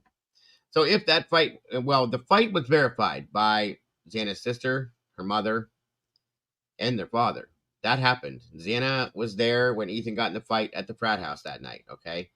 Xana kind of, well, we'll go on to that in a few minutes here. Anyway, so if that was filmed, I understand. That makes sense. That's okay. But nothing more, guys. Don't think that there was. I don't believe there was. So anyway, on we go. Wow. That right there. Yeah. That's like a human instinct, I believe, that somebody just summed up in a sentence. Mentally, when the police, when families are saying, someone step up, someone be alpha, police are saying, we're looking at everything. That does sound more like a conspiracy than a lone wolf. And Absolutely. it would explain why everything connected to the frat is a bit off. It feels like a dumb, sloppy teenage version of a conspiracy. All right. You guys have probably seen this. Now, this is where it's going to get a little bit heavier. So I'm going to do this real quick. Trigger warning. This video includes sensitive and violent content that may not be suitable for all viewers. This video is for 18 plus only. Trigger warning. This video includes sensitive and violent content. That's just in case. It could offend or upset somebody. So there again. All right. Just because, just in case. Just saying. I'm not playing the worst of the worst in here. I won't do it. It's beyond disrespectful to the victims. It's just disgusting. And anybody that would write what they wrote in that needs help. Truly needs some help, okay? And again, the person that committed these crimes, I could see them writing this. Maybe they did. That's all I'm saying. I'll leave it at that. So, like I said, this is going to get a little bit heavy, some of this. It's not as bad as the other ones are, but I want you to pay real close attention to the way things are stated in this. And if I need to, I will re-explain it in more of a layman's terms, okay? It says, bruh, you can see the King Road house from David's SX room. Once that third floor light turned off, they did it. 19 minutes total, walk included. Talked about this shit at Bishop Kelly and SX. Now, one more thing real quick. This same type of a statement was also made by Dave. The other guy, Dave, that came out and gave his interview through Lana and Daniel, okay? Think about it. If you remember that interview, think about what he said, that it was able to be seen, that house was able to be seen from certain places. This was one, okay? Just remember that. So very true. I believe means Sigma Chi, right, Phoenix? I would guess. I believe so. Yeah. Loach and E got in a fight that night.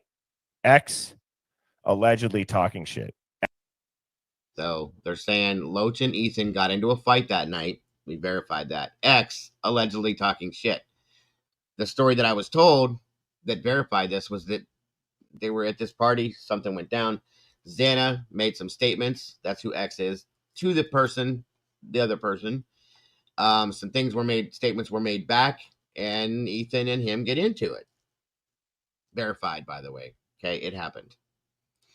L had problems with Mads also.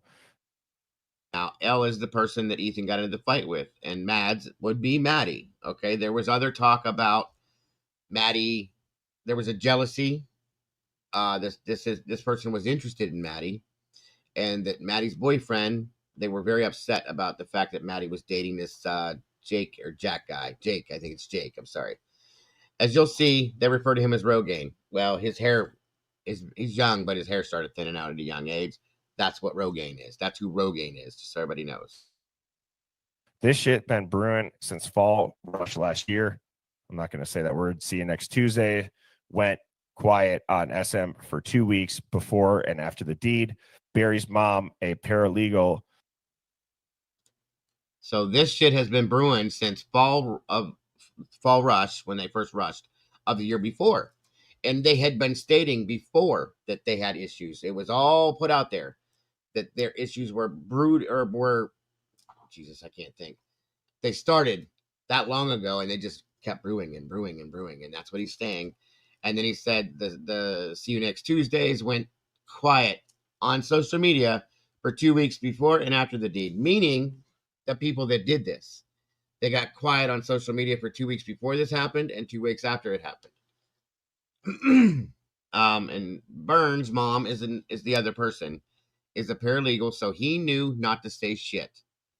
The L person cleared his social media completely. That's true, because when we went looking, it was gone.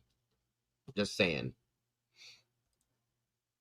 So he knows not to say shit. Loach cleared his SM. So thank you to that Southern blonde lawyer. I appreciate that. Yeah, since 21, Charlotte. Bruin since 21.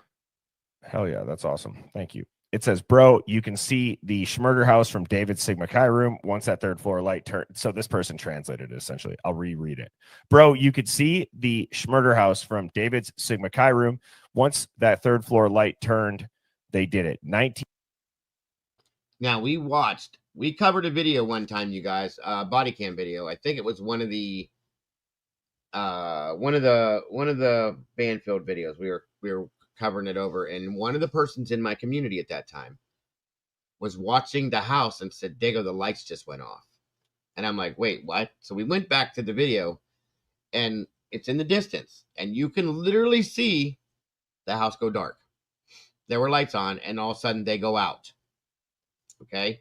So that tells me one other thing that we were questioning at some point. Were there any lights on? There weren't. This says it, and then it took me back to remembering that video we were reviewing and looking for different clues in that video. And I can't remember who it was that saw it, but they were like, the lights go out in that house. We went back and rewatched it like 6 or 8 different times. The lights were off. They were off at, I can't remember what time exactly it was. I'd have to go back and find that video, and maybe I will. Okay? Maybe I will. But it was around that Banfield time, 3 something maybe, 3:30, 3:20, 3:30. That's funny because 3:30 is the same time that was Ben mode. 3:30. The lights go off. End of story. Just saying. And he says, I'll let him finish. 15 minutes total, walk included. They talked about this shit, meaning the murder, at Bishop Kelly High School in Sigma Chi. 19 minutes. That's a different time than we've ever heard, but 19 minutes. But that's, again, in my opinion, with multiple people in that house. Now, go backwards again. Something else that Kim said. Okay? That there were multiple people, Dago. This is what her words were to me. Many people were there. There were some inside and some outside. 2 or 3 inside, 1 or 2 outside, something like that, she said, but that's how she said this went down. There were a couple lookouts. There were people inside doing this, which makes perfect sense. 19 minutes, and that includes the walk there. There's no car, folks. Like I told you, these people were on foot. Why would they? Why would they drive from that house there to there? And again, yes, this is all allegedly, folks. Pure speculative theory. As I said, that's why I ran that banner up front at the beginning. Just saying. Just saying. On we go. Hang on to that thought, Angel. Hang on to that thought.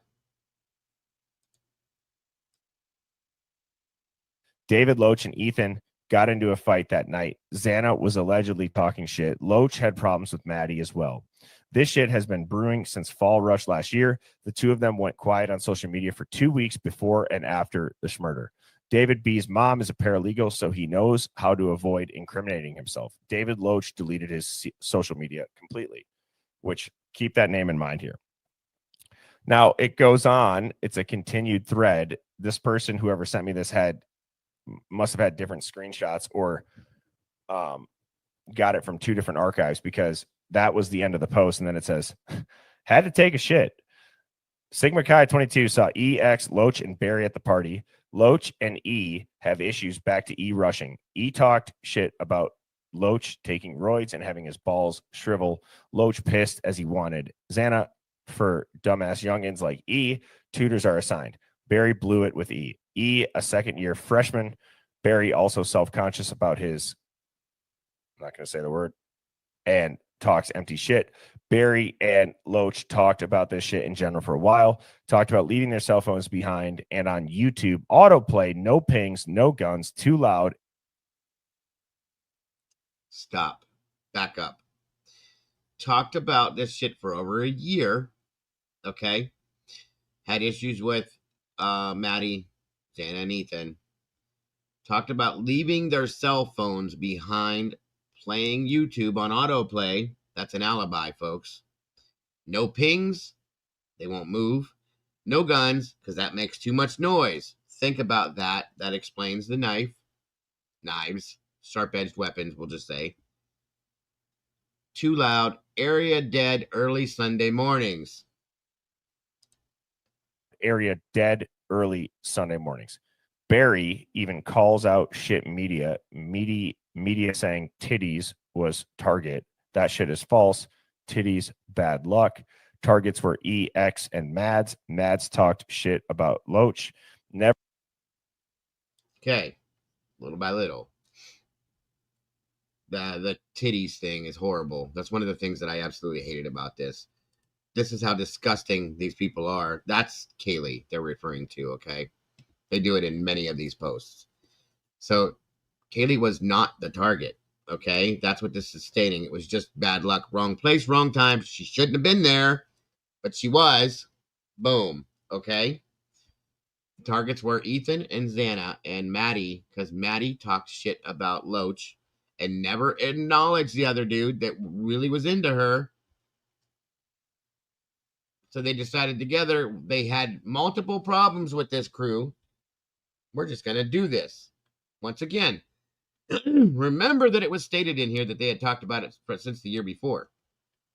Remember what I said. I'm not saying it, reality. I'm repeating what it means. It's readable there, okay? I wouldn't. Anyway.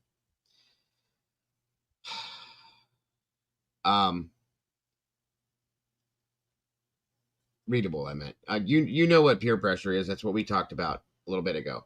They're saying that this was talked about for a year before, and you know how guys are, especially, like, you've been saying that for a year, dude. Well, I'm sick of this. I'm just gonna kill this person. I'm just done with this. Blah blah blah blah blah.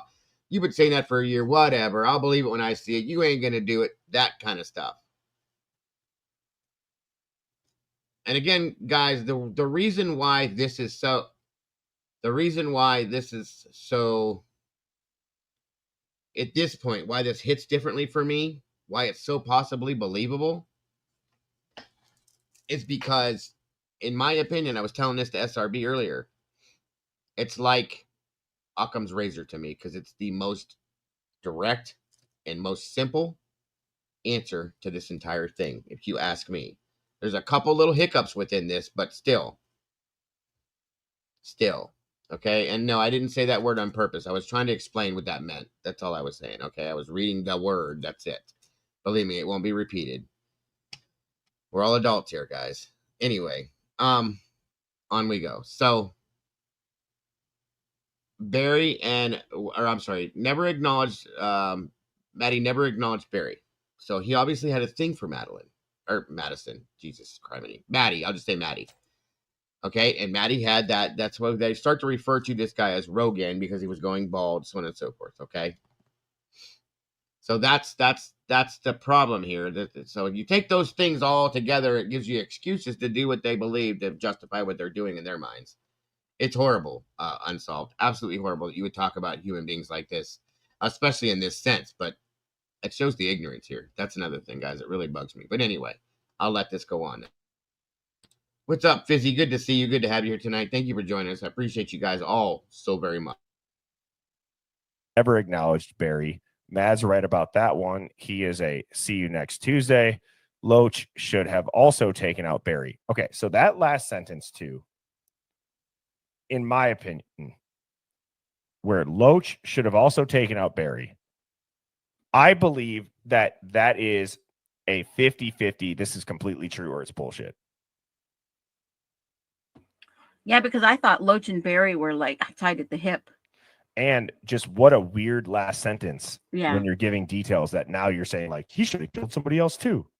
I believe this is just now this looks like whoever sent me this clipped it and pieced the hang on, Kara. We're about to get to that part too. Is real interesting to me. Thread together, and it says Barry got a bid because our house GPA sucked and the NC was on our asses. Barry is schizo, Dirty South, and E could not be more opposite. Mads did talk shit. Dirty also pissed she was with Rogaine Jack. Had to charge, no plug. Mads also target titty.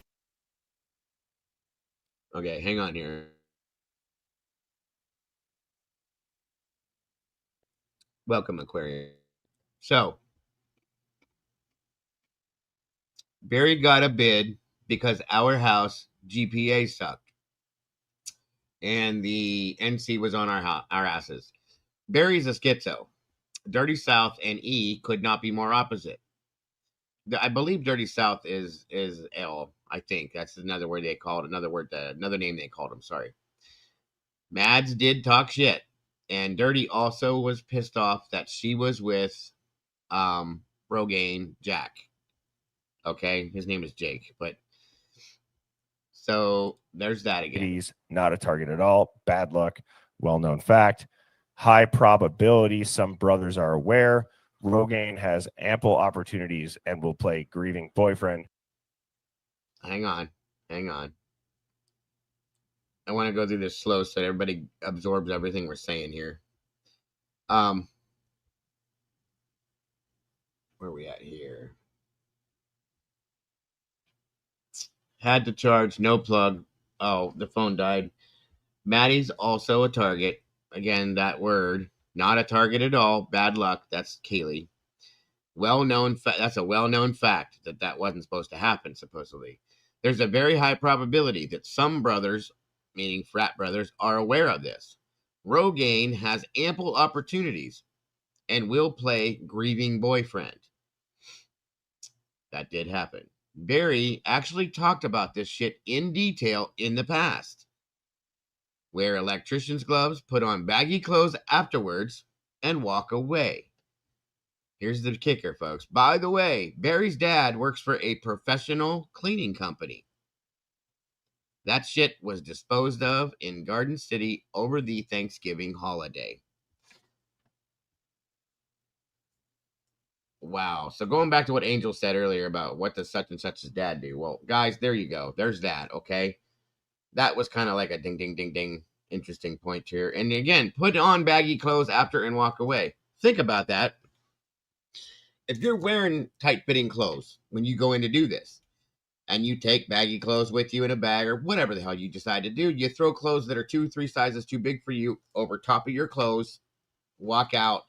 It's going to keep things from falling off you. It's going to keep you from leaving a trail, whatever. Nobody's going to see you covered in this stuff.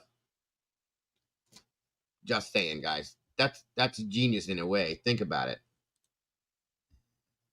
I'm just wondering. Now, there's a couple things that I wonder here.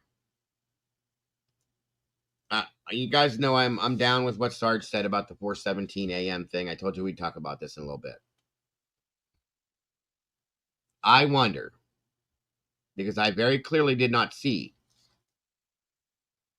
Remember what we saw in the Banfield video? Going back, I'm trying to put all this stuff together and to make like this mold into one thing so you guys get the picture I'm getting in my mind right now. Remember when they stopped Saeed?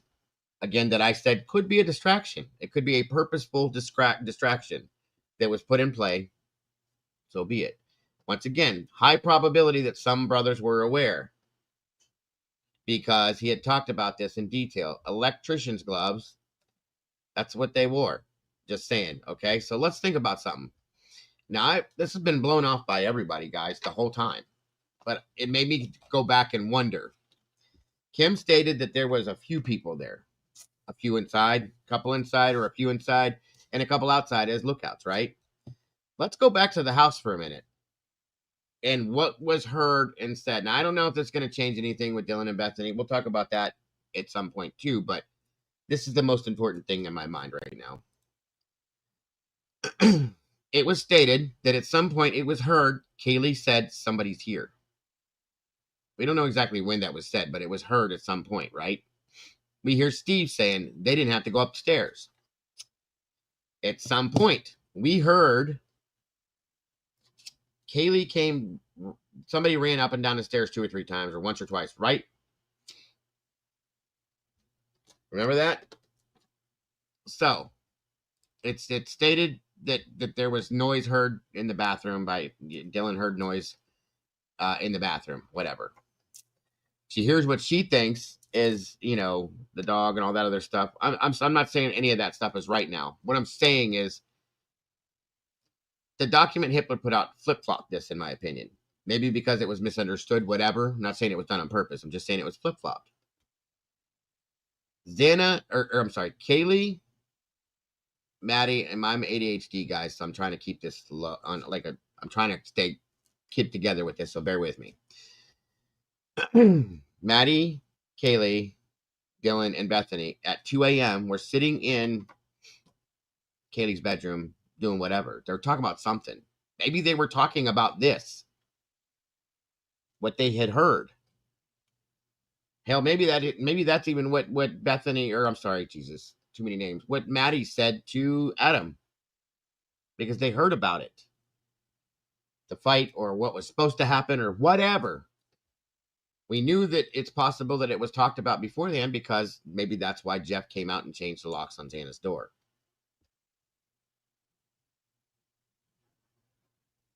Gemma Dorian, welcome.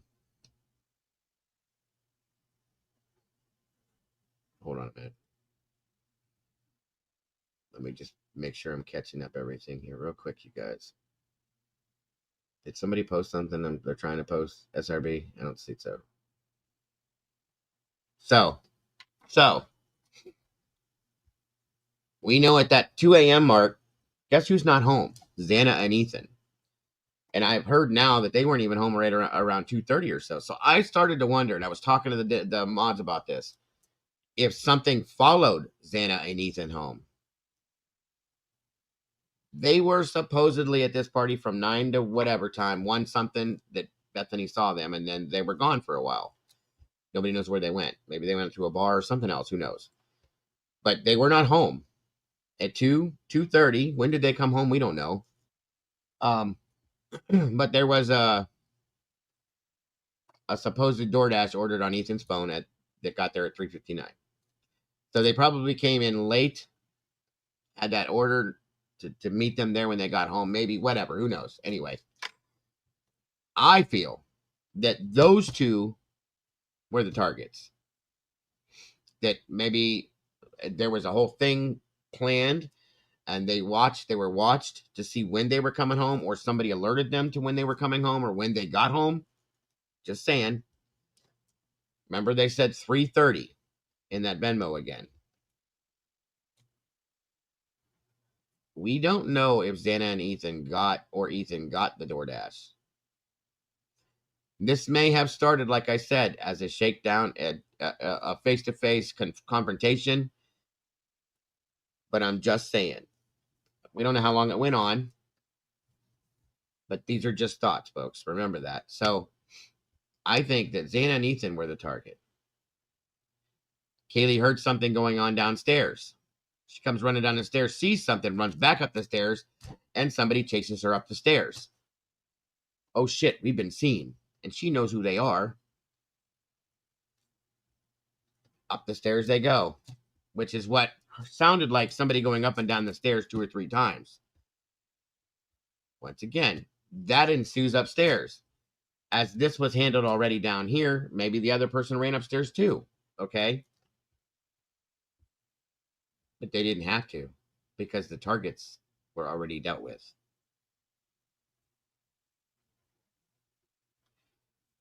And that being that when they ran upstairs chasing Kaylee, they probably realized Maddie was there, and because of the situation, took her out as well. The one thing that bothers me is Dylan and Bethany not being taken out. Now, is it because they weren't there? I don't know that that's true. Is it because that at that time it had been too much time now? They needed to get the hell out of there because people were saying, hey, you know, it's time to move. Let's go, let's go, let's go. The lookouts or whatever. I don't know. Just saying. Remember, at some point in time, though, this is why I have issues, is the timeline. The timeline is what's killing me with this. Max Smith, welcome. Good to see you. We remember seeing at the Banfield stop, I can't remember what time that was, but we see 4 or 5 people run past. You can't tell who they are. One of them looked like a girl to me, though, too. And it's very possible that there's a girl there. That's not something to kick to the side. There could have been a girl there as a lookout involved in it. Who knows? I don't know. Don't think that that's not possible. Okay, that's all I'm saying.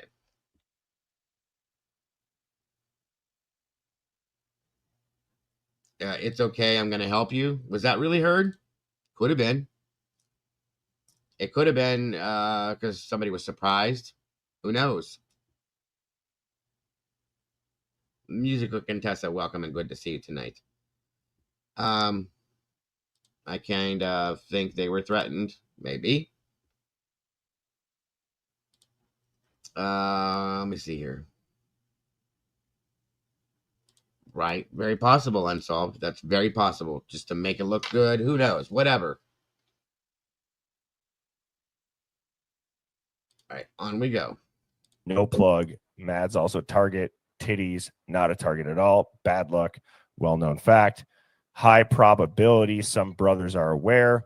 Rogaine has ample opportunities and will play grieving boyfriend. Barry actually talked about this shit in detail in the past. Wear electrician's gloves, put on baggy clothes after, and walk away.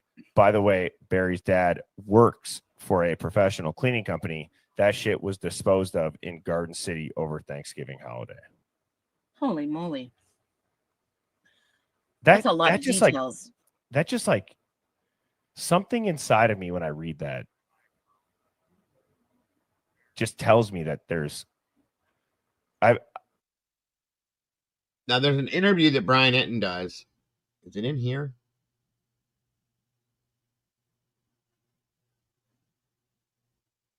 Yeah, it's coming up here. I'm gonna show you, and it's a good point. And there's something about it that I know it's a lie. That's why I want you to see that too.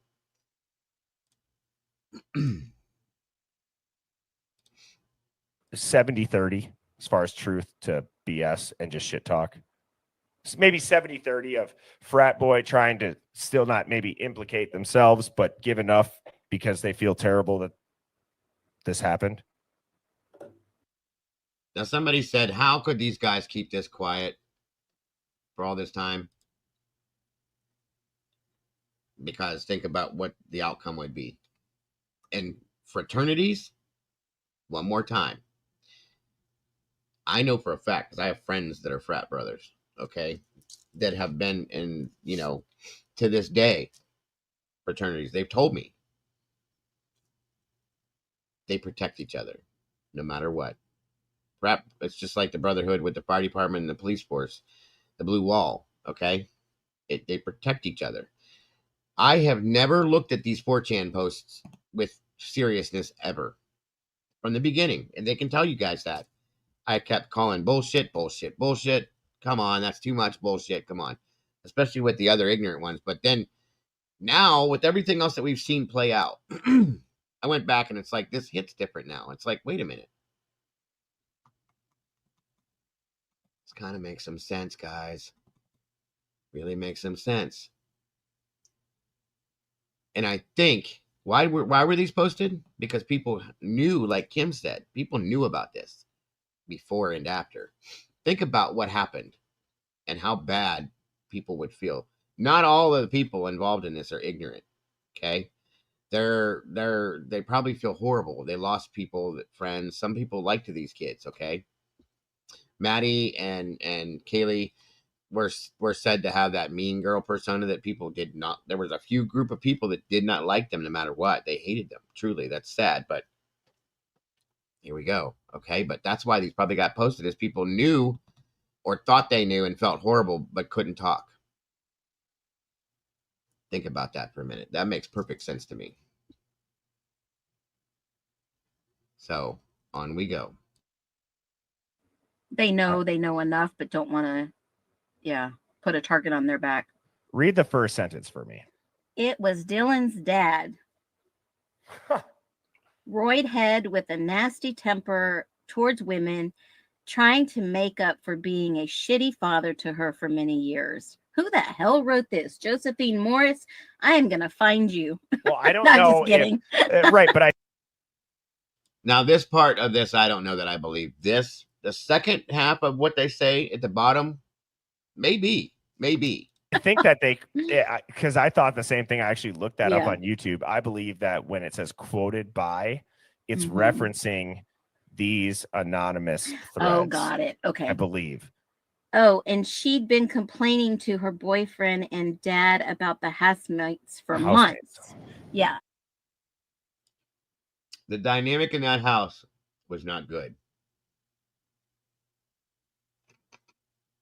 Not good at all. Okay.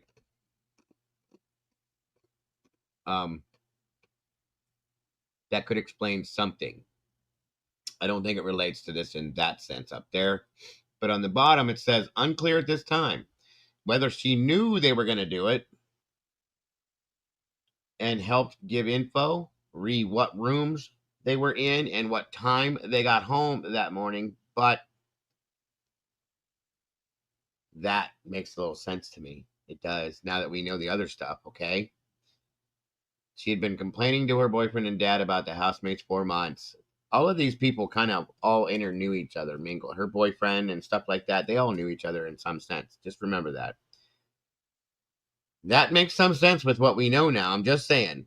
This isn't the most important part, though. But how else would you know if they had to have known?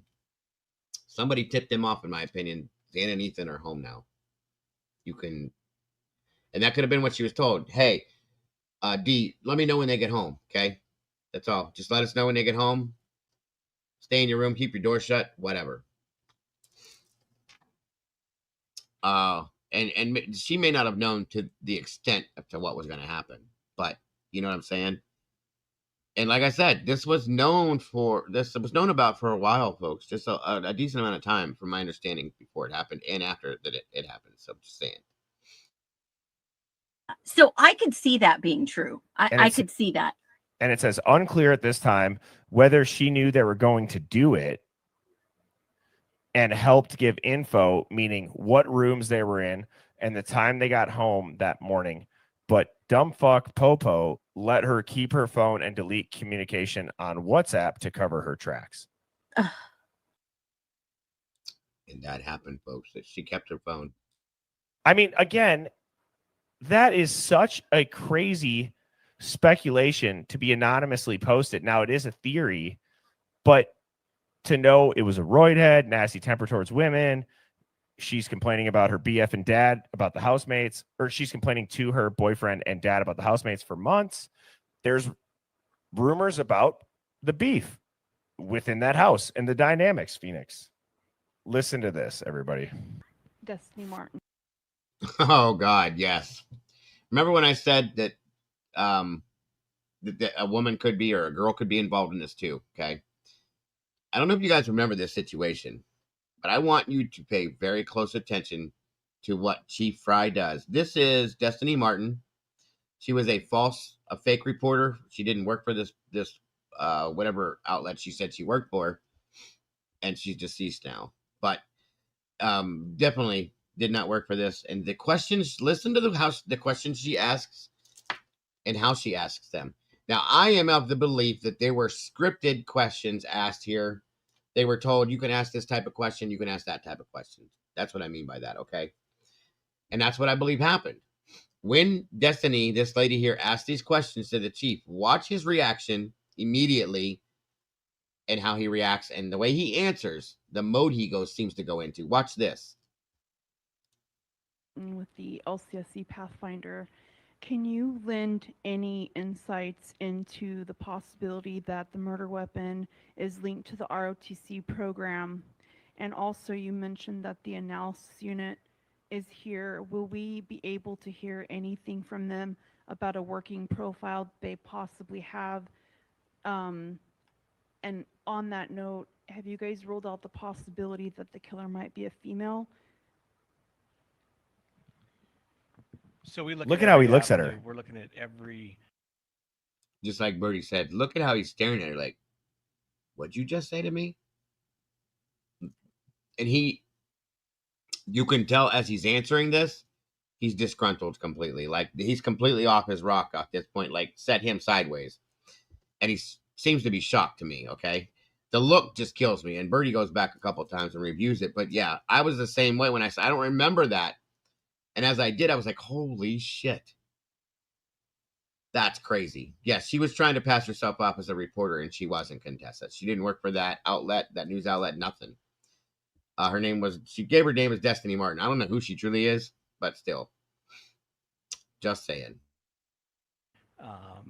Group of people. Like I said early in our first press conference, we're not going to let any stone go unturned. So they say fake reporter asks question to police, but I want you guys, I'm going to play it again. She lays out certain things. You look at Chief Fry's face. He's like, who the hell are you? People. Look at his face. Female. So we look at every avenue. Wow, look at him blink. I mean, and she paused too when she said that and then just handed it back. All right. Hi, Steve's daughter, Kaylee's sister here. I hate to make the post, but unfortunately, this reporter got bad information. We are also working with our lawyer to get this removed, but wanted to let you know from the source, this information was not given to anyone at Fox from our family. Unfortunately, so many news outlets sensationalize, leave out context, and get their information from dirty streams. We have had... Oh, God, my cat's got a hairball. Sorry. Uh-oh. We have had our homes tapped by media, our workplaces bombarded, our cell phones nearly unusable due to the calls, texts, and voicemails. So please, no, any credible information from us will come through our lawyer from here on out to maintain the integrity of the investigation, as well as the legacy of our daughters and sisters. We will not disgrace them or their memory with tabloid-style speech about them. Wow. Now, God, I've got a lot of form on file in a court of record that their sister, daughter, aunt was a victim. And the only what they talk about next, I'm gonna go through that, but they do bring up the fact that something I think is strange as well. Everybody else in this case is listed on the victims list as victims. Dana, Maddie, Ethan. For whatever reason, Kaylee is not listed on that list as a victim. I don't know what that means. There's other people out here saying that she's alive, this and everything else. I don't believe in any of that stuff. I'm just telling you, I don't. That's ridiculous to me. And that's what they talk about here. So I'm gonna go past this to the next part because I'm not into all that. I think that's craziness, and he's not saying that that's true either. He's just saying that that's what other people have said to him. Hang on here. Let me get to this next part for you guys. 1 second. Okay, this is interesting too. Hold on. Correct. Hold on. This feels. Now, this next part, if you guys remember this, Brian Enton did an interview. Wasn't very long. He caught him off guard because he was off to go somewhere else.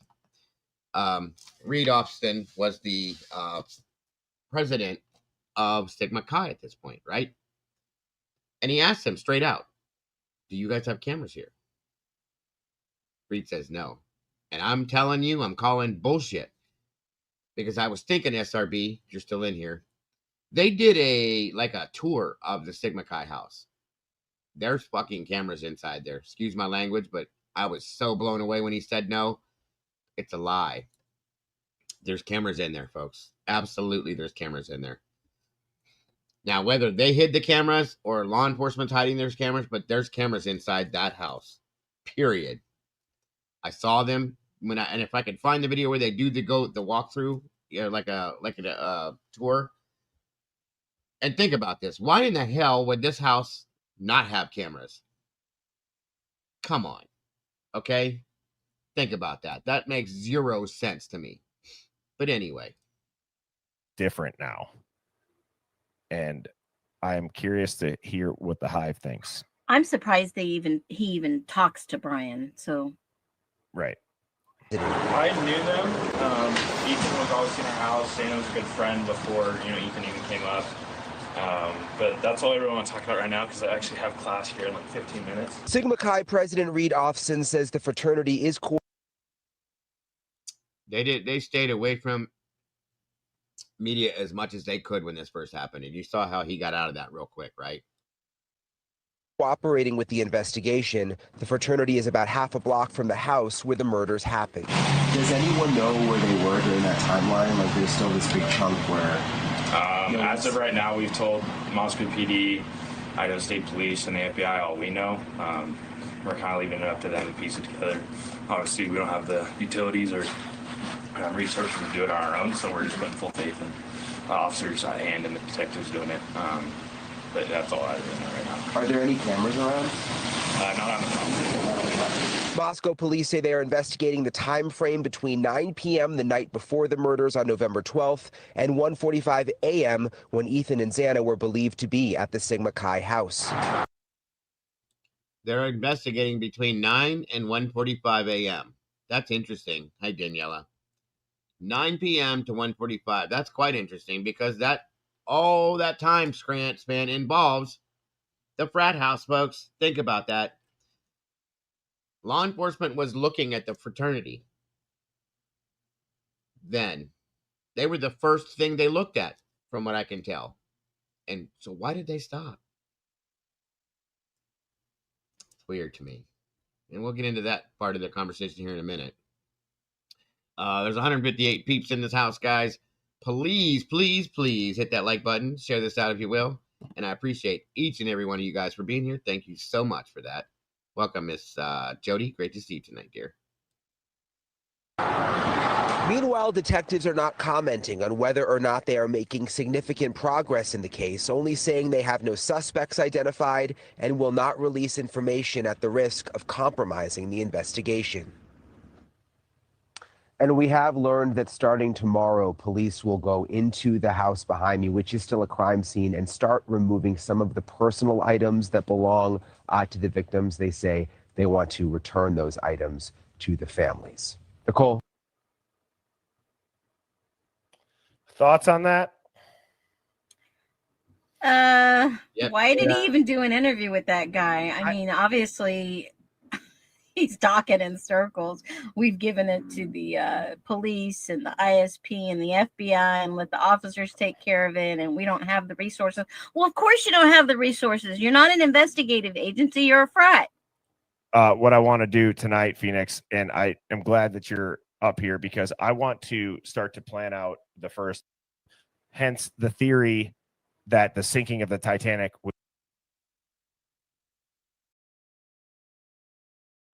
Okay. Thank you again, Bertie, for putting that out. So there's the points, guys, that I wanted to pull from that to talk to you about. So they didn't have to go upstairs. There's no cameras on the frat house. The Banfield video sure as hell seems like, in fact, let me see something here real quick. Cat Lover said read cameras as Steve claims that BK's on camera entering and leaving the house. I promise you he's not Cat Liver. It's not him. In my opinion, I really, really don't feel like it's him now. But hold on here. 1 minute here.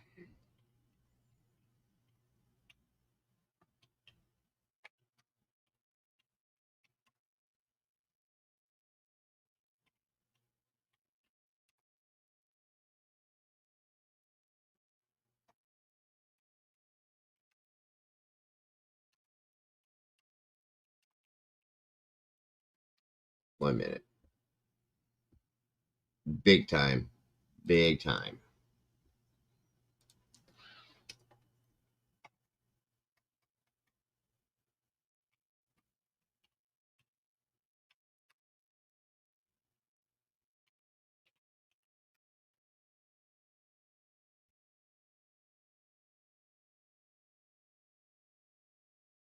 One minute here.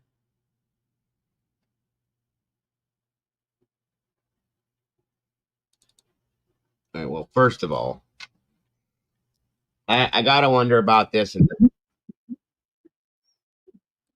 I gotta wonder about this and about the timeline once again. Kaya Moon, welcome. Good to see you.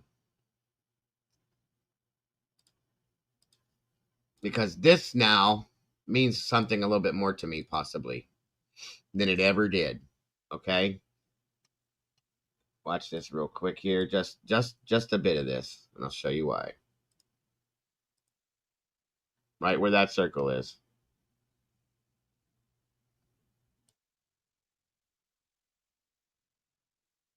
Three, four, almost 1, 2, 3, 4, almost as though they're walking in single file out at night at 3 o'clock in the morning, actually closer to 3:12 in the morning. And as you watch those four figures, remember, police say the murders happened between 3 and 4 in the morning. Did those people see something? Who are they? Have police tracked them down, asked them any questions, ruled them out? And again,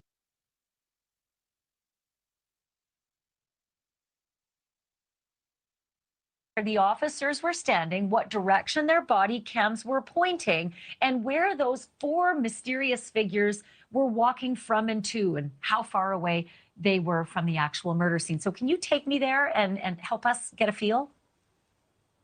Yeah, it's very confusing when you're looking at the body camera video, so hopefully we can give you some perspective. This is Banfield. This is where the alcohol call came in. The young men were here in the field when the police first showed up. That is the Sigma Chi fraternity house right there. So the police walked those young men across the street. This is Taylor Avenue, right to this spot right here. I was able to identify it because of the fire extinguisher, and they were standing in this spot. The young men, and the body camera video was pointed this way. Which again is interesting that the fire hydrant's right there. And it is over my shoulder where you could see very faintly what looked like several people walking fast or almost running by in the background. And I want to walk you over, Ashley, and give you a little more perspective. It was somewhere in this area right here. And we can tell because we analyzed these lights of this little apartment building. It was somewhere right in this area. There's another big apartment building here. The question you might be having is, how close is this to the house where the murders happened? Mo is gonna point in that direction. Our producer is up there. She's gonna flash a flashlight, Ashley. You see that flashlight flashing right there? That is right in front of the house where the murders happened.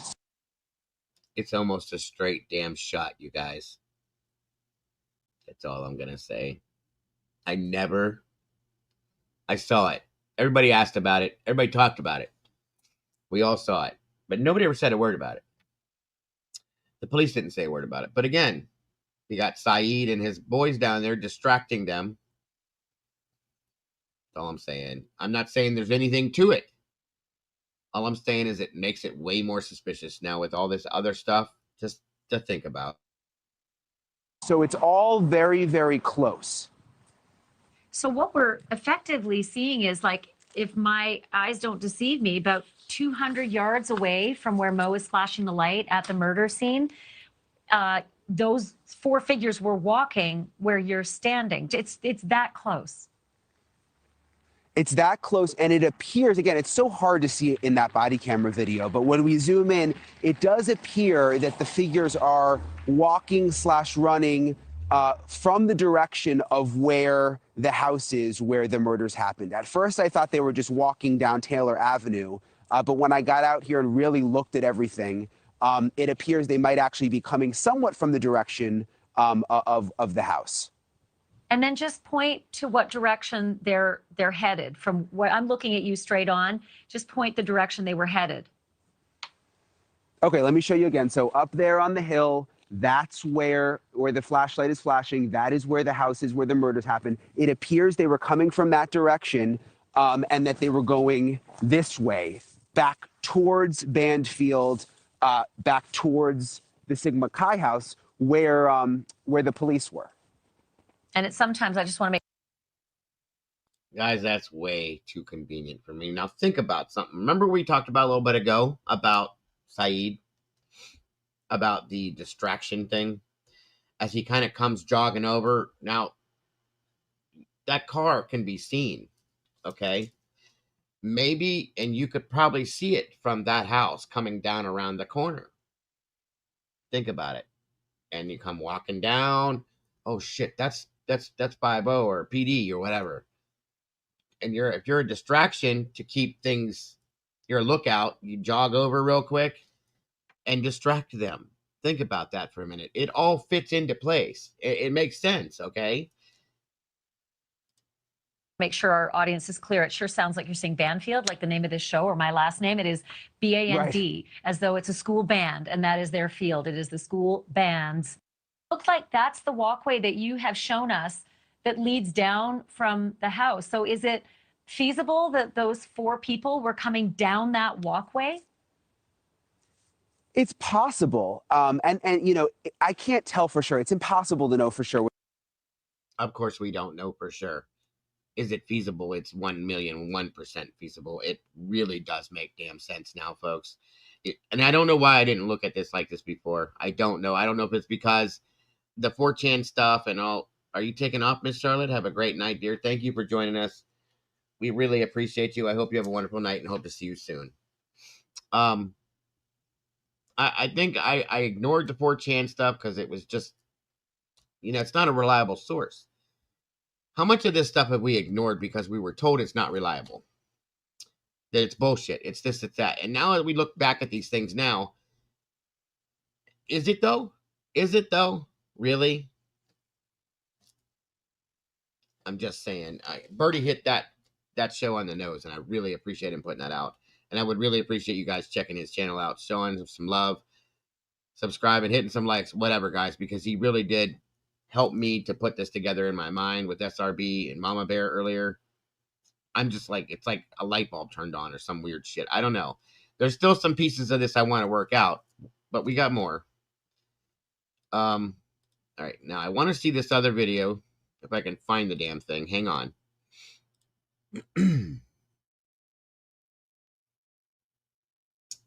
I need to find which one it was. Give me a second here.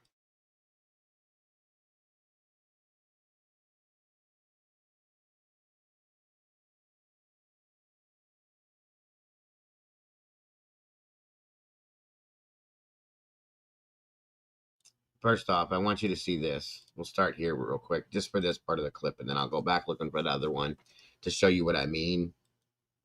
Again, thank you guys all for being here. I appreciate you very much. As always.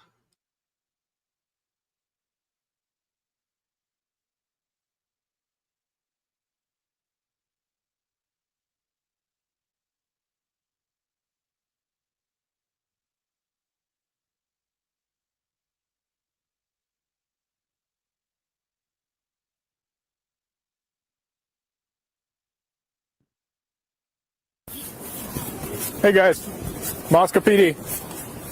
Come over here, talk to me. Moscow PD. Hey, is that beer? What's up? Is that He tries to get those other guys. Here he comes running. He's running. Okay, whether to catch up or whatever, but he's running, and he runs right up to this guy, like face to face. It's weird.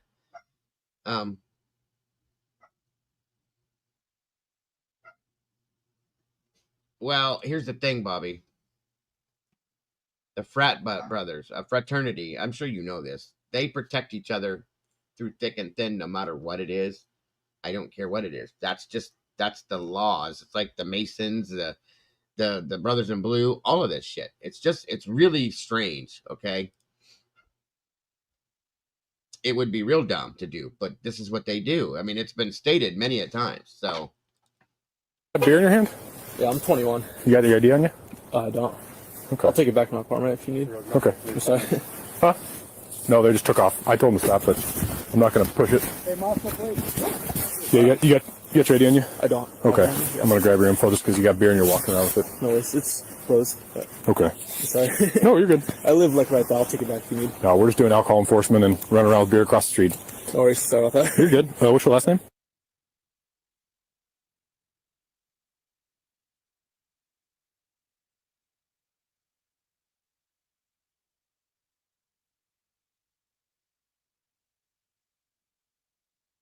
Date of birth. 2001. Like one. I just pull that one off. That's an awesome birthday. Yeah, lucky birthday. You got a driver's license? I don't have it. What? No, in general. I do have one, yeah. What state is it through? Idaho. Idaho? Okay, perfect. I'm just going to check if everything's good. Since they're not open, I'll let you hang on to them. Okay. So- Will I get charged with anything? No, or- no. Okay.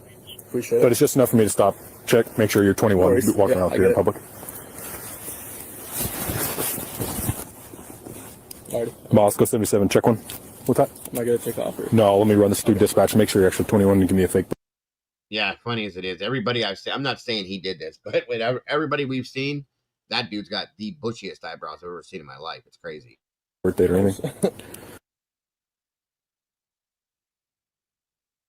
All right, so that's all I wanted to show is how he kind of runs up to him, okay? It's weird. It would be the perfect distraction is all I'm saying, okay? Now, let me find this other one here. I gotta find this video. I don't think it's in this. Give me a minute. Let me scrub through this real fast and see if it shows at some point in one of these videos, it's a body cam video. In the distance, you can see that, I can't remember exactly what time it is, the lights in the house go off. They go off. And at that moment, I don't know, SRB and Tomboy, if you guys were probably here at that point, do you guys remember us watching that video? And I never thought about it intently until all of this. It's in the damn 4chan chat, and it happened, guys. I literally watched it. You can see it in the distance. I can't remember what the hell we were watching because there's probably 35 different versions of this. But anyway, you can see in the background. I can't remember what. Yes. Yeah. Oh, yeah. That's true, too. But in the background, you can see off in the distance, it centers in on it. So whoever had it. And you're looking up, and you see the upstairs lights go off. And I went, wow, that's wild. Now, the clearest videos from Mod Squad. Do you have it, Tomboy? Thank God you're here.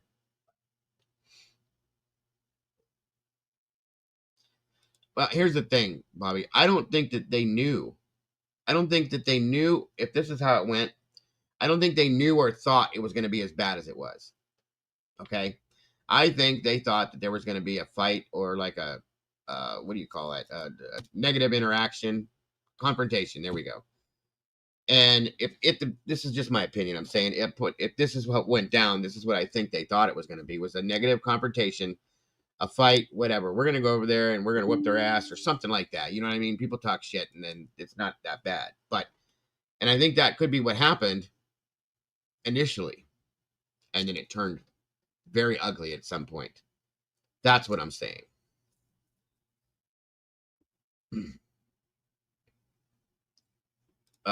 because they could be looked at as an accessory. Kim also stated that everybody was horrifyingly scared after the fact. I don't know. I'm just saying, once again, they know that it happened, so why would they stay quiet? Because of the fraternity stuff. They protect their brothers. That's the whole point behind this thing. That's what made this make sense to me. That's what we're saying. Mod Squad. I don't even remember that name. Is that where that came from, Tomboy? Hold on. Let me see if I can show you guys real fast. I know there's going to be people that are going to buck what I'm saying, and that's okay. We're all allowed to have different opinions. I'm okay with that, guys. Don't think I'm not. It's just something that it makes a whole bunch of different things make sense. No, when it comes to, I don't know, look into fraternities, Alicia, and sororities. This is fact. Like, they protect each other under any. Go look it up. It's a thing. I don't know. I could never have been in a fraternity because no matter what, I'm not saying everybody in the fraternities would. Some people do have morals at some point. You know, they're like, no, I'm out. I'm done. But there are some people that will live by that, period, and take it to their grave. It's crazy. And like I said, I'm sure that you have your feelings on it. I have mine, and I respect that. I'm saying, and I'm not even saying that it absolutely happened for sure. I'm just saying it's a theory that makes sense to me. That's all. You said Mod Squad, Tomboy. I don't even see a channel with that. If it's even it kind of brings up the Mod Squad from the 70s. Hang on.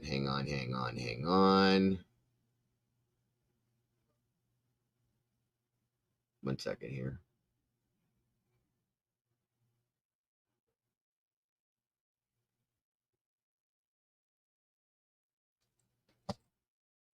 Damn it. Oh, wait a minute. Oh, shit. Okay, that's not it.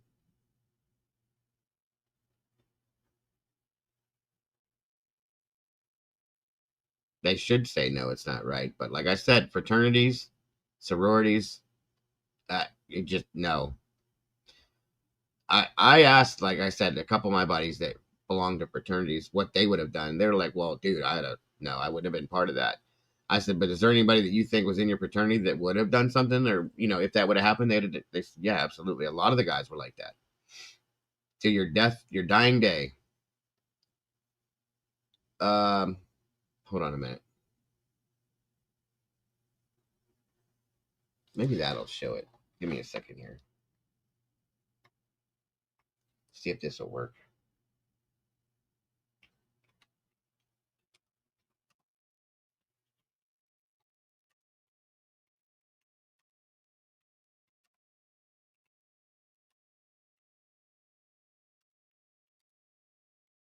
Hold on here.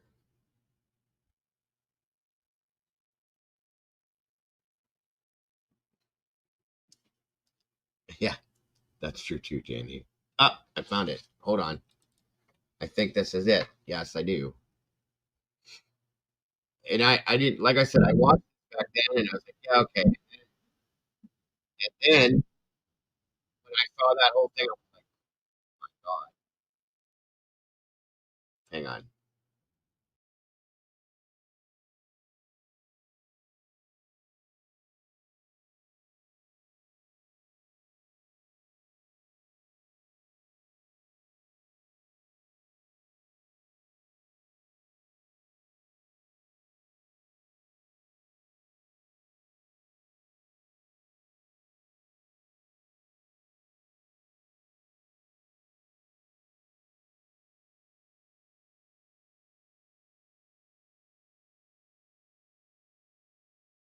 Okay, this was put out December 8th of 22.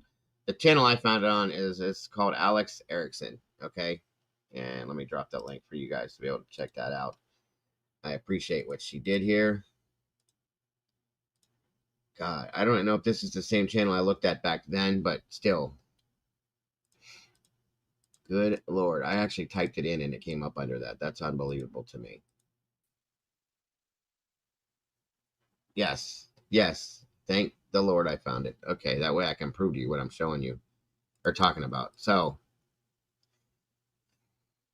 here we go. Here's the third floor light. Now let me show you. There's some of the other things I wanted to look at.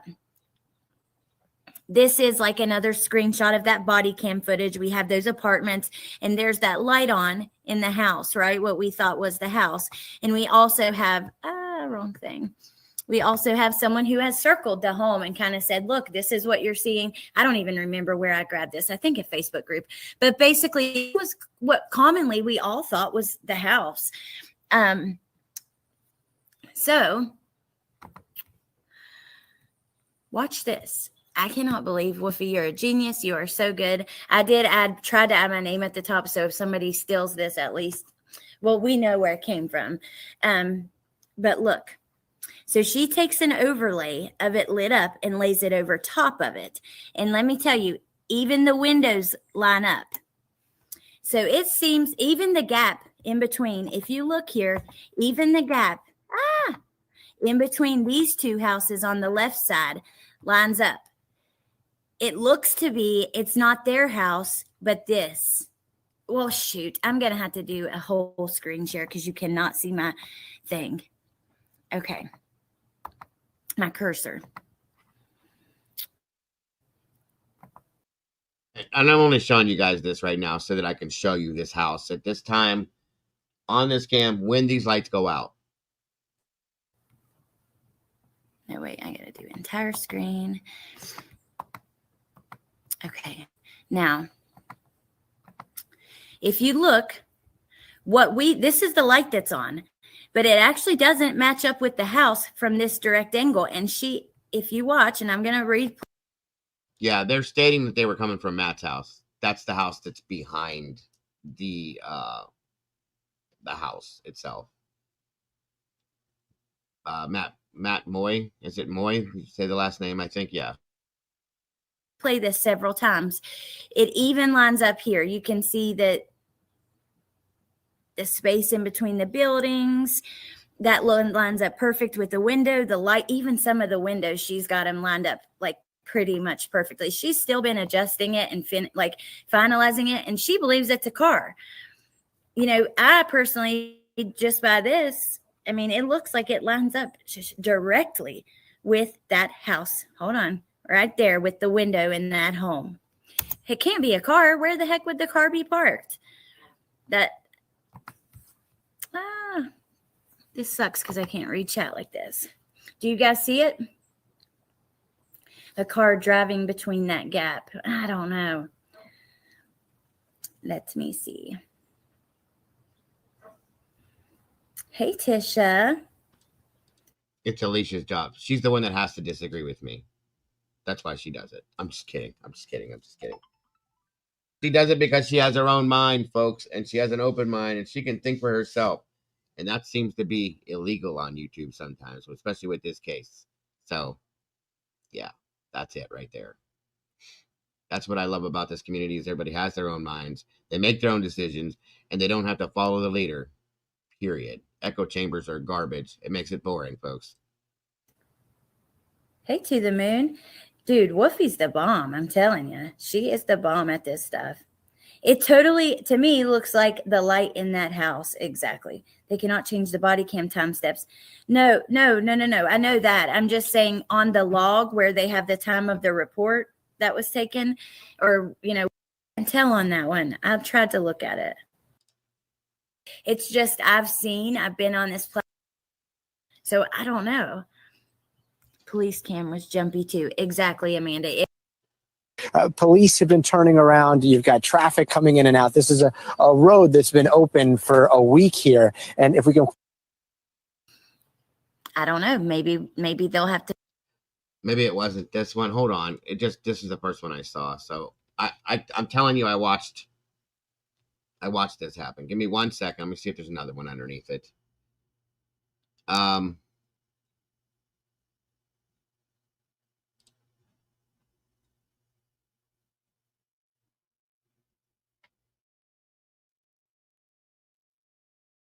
Oh yeah, that too. 1 second.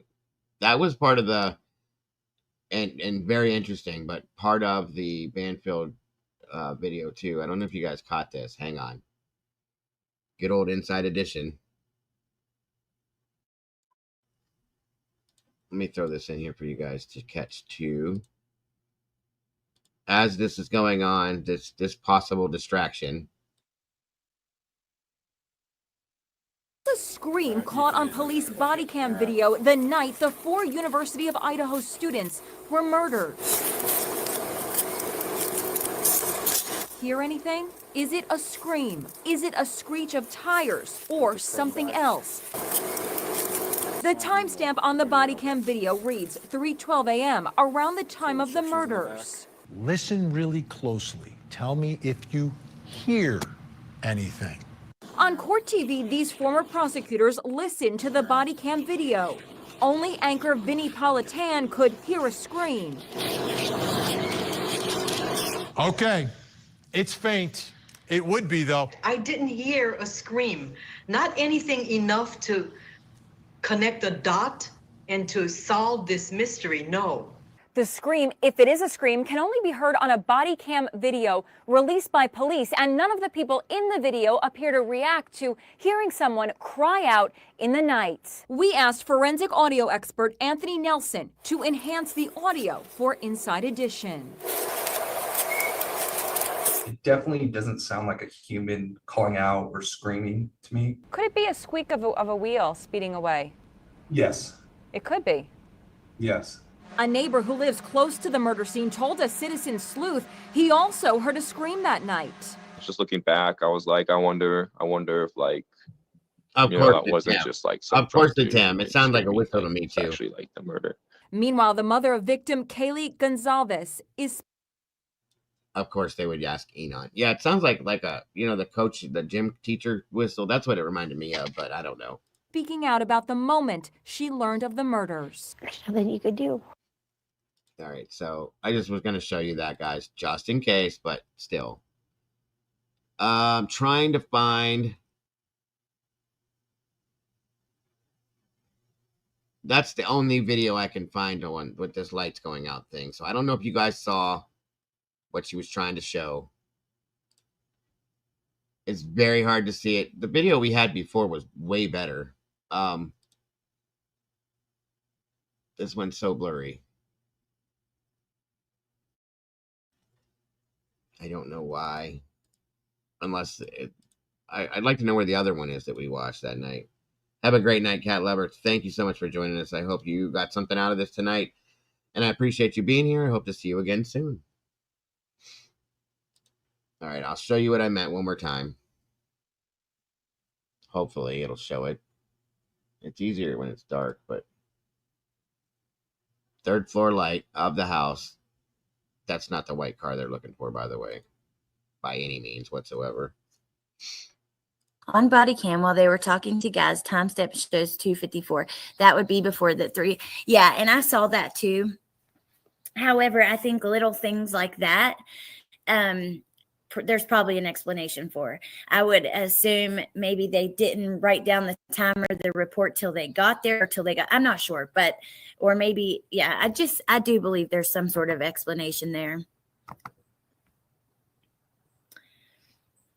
Go back to the beginning. It was stated door was open. So it was 20 degrees that night. I do have a video about that, and we can talk about that too. But first, let's get into this body cam stuff.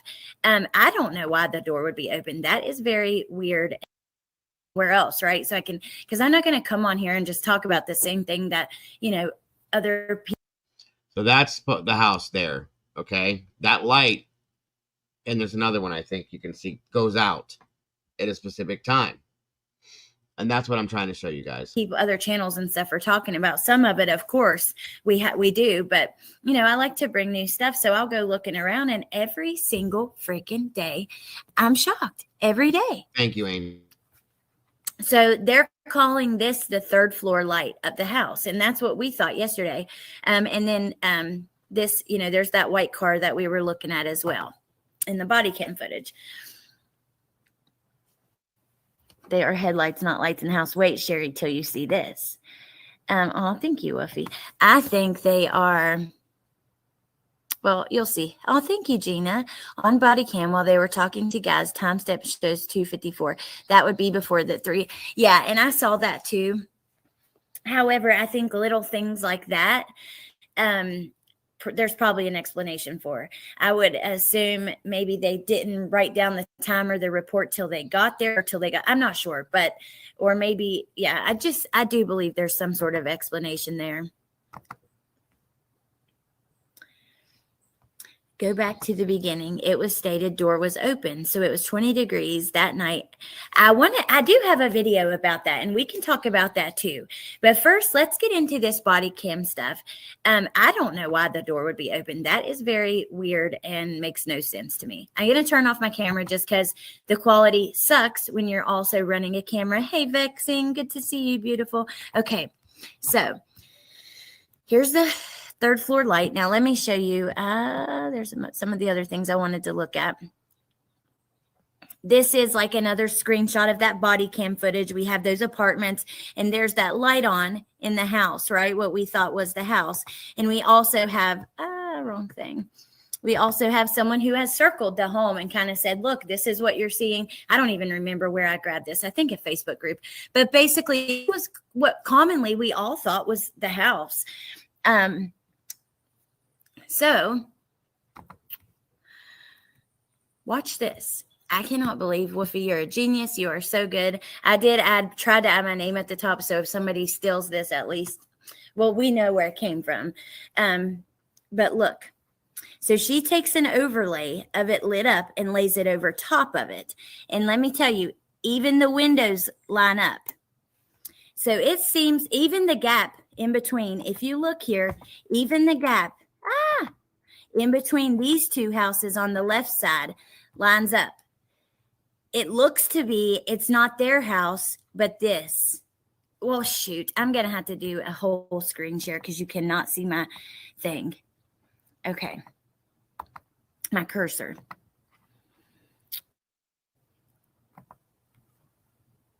No, wait, I got to do entire screen. Okay. Now, if you look, this is the light that's on, but it actually doesn't match up with the house from this direct angle. And if you watch, and I'm going to replay this several times, it even lines up here. You can see that the space in between the buildings, that lines up perfect with the window, the light, even some of the windows, she's got them lined up like pretty much perfectly. She's still been adjusting it and finalizing it, and she believes it's a car. You know, I personally, just by this, I mean, it looks like it lines up directly with that house. Hold on, right there with the window in that home. It can't be a car. Where the heck would the car be parked? This sucks because I can't read chat like this. Do you guys see it? We're getting there. A car driving between that gap. I don't know. Let me see. It's definitely that window. It's Hey, Tisha. Square, just like that window, perfect square. Hey, to the moon. Dude, Woofy's the bomb, I'm telling you. She is the bomb at this stuff. It totally, to me, looks like the light in that house. Actual car, but why I keep saying car. Looks like the house to me. Here, I'll show the last one that she sent. Is it the one where you're editing it? I don't know. It's hard, but look at the pole in front. Oh, God, I can't even. I don't know which one. There's a couple.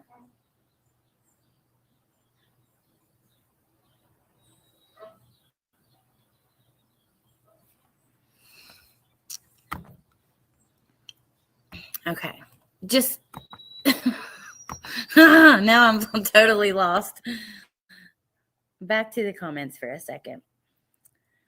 Looks like the house to me. The house is right there. Gray Hughes show last night is set back over to the right. I think it's the house. I'll mark it. Hold. Okay. Thank you. Logs disappeared first day before anyone was covering it. No one has come forward saying the car is them, so now it's a red flag. You hearted it. Dee, I just, yeah, and I think that you could be totally right about the logs. It's just I've been on this platform long enough and seen, that just seeing, like, to speak on that. As some more of the stuff that I found while I'm waiting for that other version to send over. Now, remember, they were, see, back to just real quick, see the house beside of it is the one that Okay, it's not. This is the worst version of it, and I'm sorry. Damn it! All right. you guys a couple. Anyway, we watched the video before, and you can see the light go out at that specific time. Hey, Ginger, good to see you. 1 minute here. I don't understand why.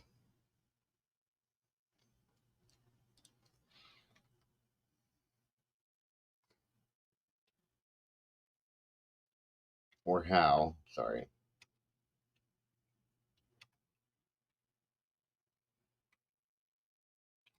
She said Mod Squad, and I couldn't find the Mod Squad one.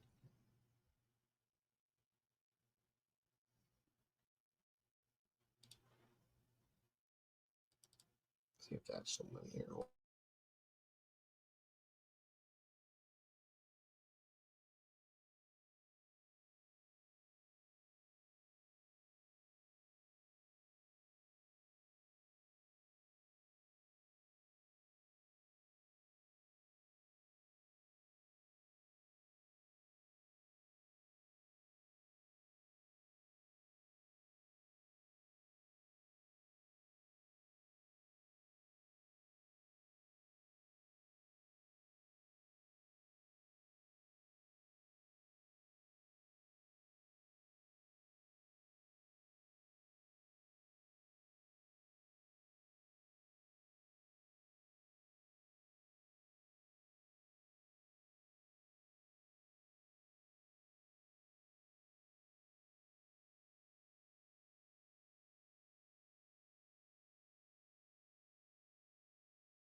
I don't know, you guys. I'll have to find it. It's going to take me a while. But anyway, the whole point tonight, like I said, you guys, was I'll find somebody that has it, and I'll get it to. Wait a minute. Is this it?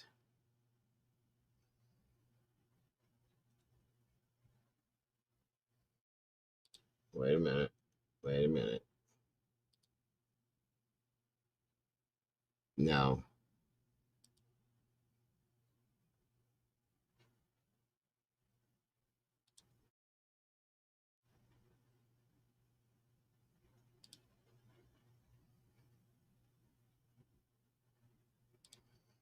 No. Anyway, I'll find it. Hey, Yvonne. Good to see you. Have a great night, Becky. May Flowers, welcome. Good to see you. I recall seeing a light going out where the live roommates texting. Yeah. Yeah, it seemed to be. And there was the third floor window. Okay. Third floor window. That would be Maddie's bedroom. Okay. So, it was wild, or Kaylee's, one of the two. So, and like I said, I never paid attention and put any, I never put any like seriousness into the 4chan stuff, guys. It was just garbage. It was bullshit to me. If you put all this stuff together, this makes sense. It makes a lot of sense. Hold on a minute here, real quick, too.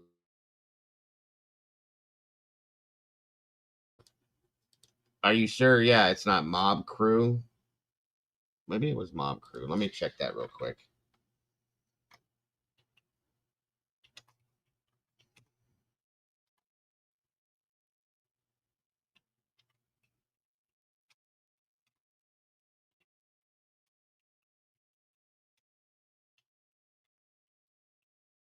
Let's see if that made a difference. Maddie's room.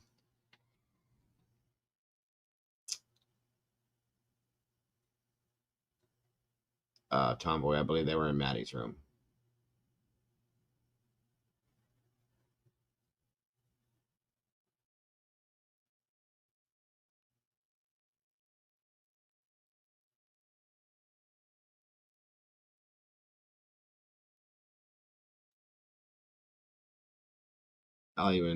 No. It makes a lot of things make sense what we did. So how was the light, Maddie's room, if they keep showing the front of the house? Or it was one of those, I think Maddie's room is in the back, so it was Kaylee's room. Sorry. My apologies. I always get that backwards. That's the room that the light had to have gone out in, was Kaylee's room, because Maddie's is in the back of the house. Once again, my apologies. I keep getting that flip-flopped around.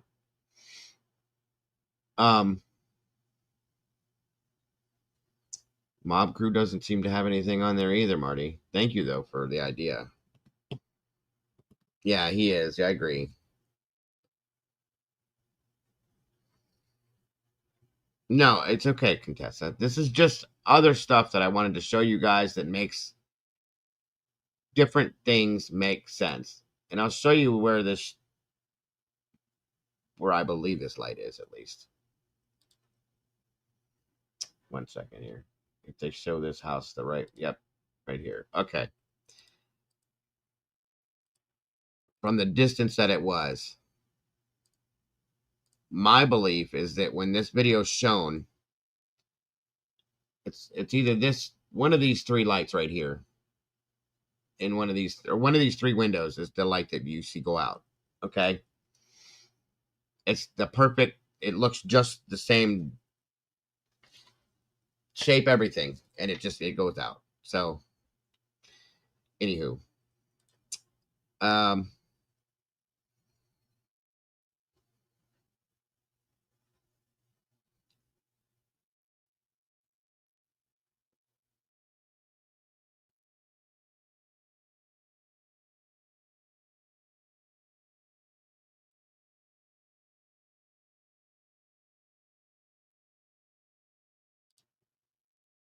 good point, Contessa. Speaking of something here, let me look real quick, you guys, just because. Nope, not yet. Okay. I was looking to see if that one document dropped. Okay, next, or now, hold on.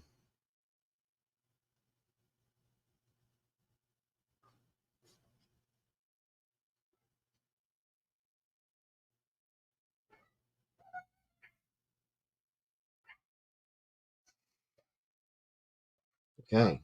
All right. So this is why everything I showed you put together. Oh, now Lucy shows up. Hello. Hello. Hello. Hello. Thank you for joining us, Lucy. This is why I believe that some of this theory about the frat situation could very well make a lot of sense, guys. That's, if you put all those little things together, you think about how things happened and how they went down, it makes some sense to me.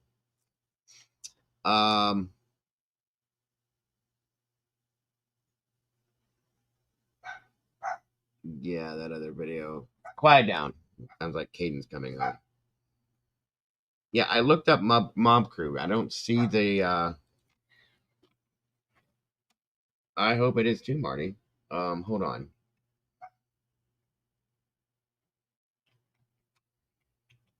Maybe this way I'll bring it up.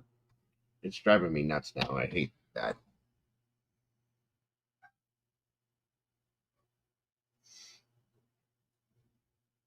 Let me see.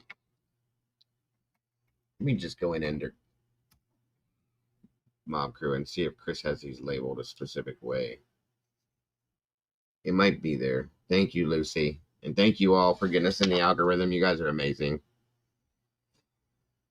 No.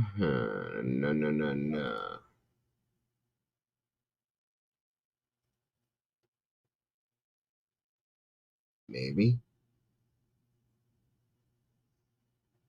Oh, hold on. He might actually have it. Hold on.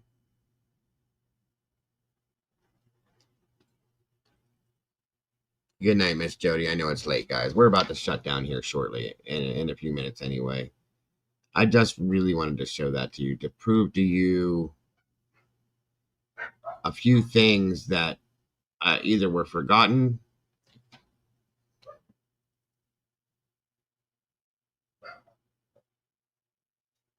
what the hell is that? Or were never paid attention to, sorry. And how other things that were brought up could make sense, basically. And how it all plays together. Let me find this real quick here. Or see if it's in this real quick here, and then we'll get out of here, guys, shortly.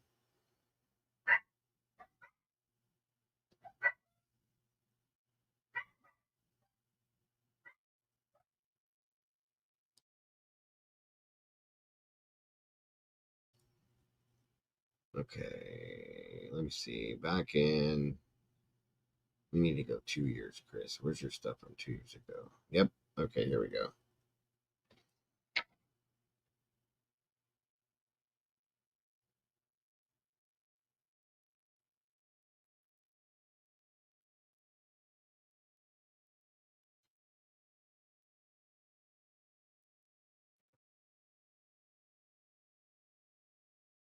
I agree. Like I said, in the beginning when that stuff first came out, I went and read through it all, and just a couple weeks back we went through it again, just to kind of like refresh on it. That one I didn't get, and it's funny because when I saw that, I was like, "Wait a minute, I don't remember this." Yeah. Oh, wait a minute. Wait a minute. Is that it? Yeah, that might be it. Hold on. I'll be damned. He might have been the one that had it. I could be wrong. Give me a second. Think about it.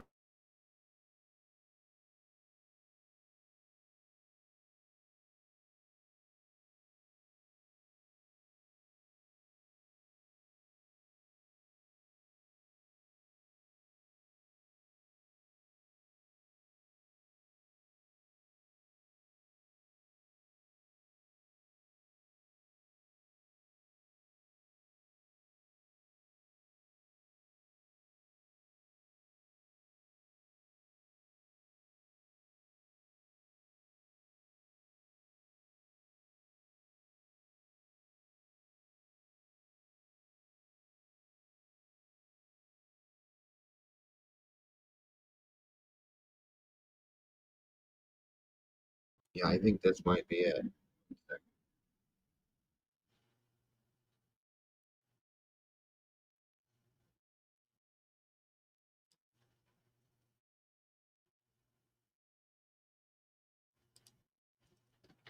Bingo. I found it. It's moving, but we found it. Let me slow it down. Let me slow it down.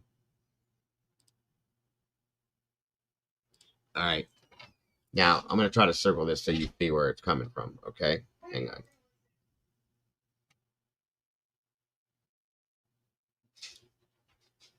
All right.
Sorry about his, but just till we get to this point here, watch.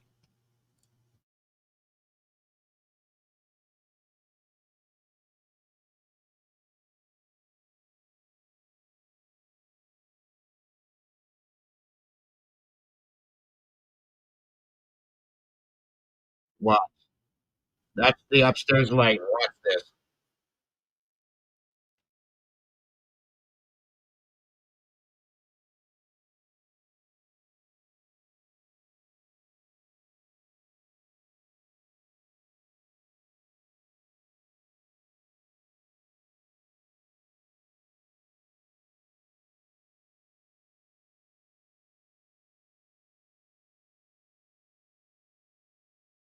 Oh shit. I had it up once and must have hit the button. Sorry. Here we go. Thank you for catching that. Hold on. 15 seconds. Here he is kind of walking. Did you see that? Watch. See, now he's going to kind of bounce around, so I apologize. But you'll see the lights kind of get a little brighter and then they go dim. All right, watch for my. Hold on. Watch my cursor. Right here. See that? That light? That is the 3rd floor on the King Road house. There's the other side of the window. It's that square, rectangle, whatever that is. That's it. Now watch. And then they're out. And that all happens within 10-15 seconds. Here he is kind of walking, and we see the lights go.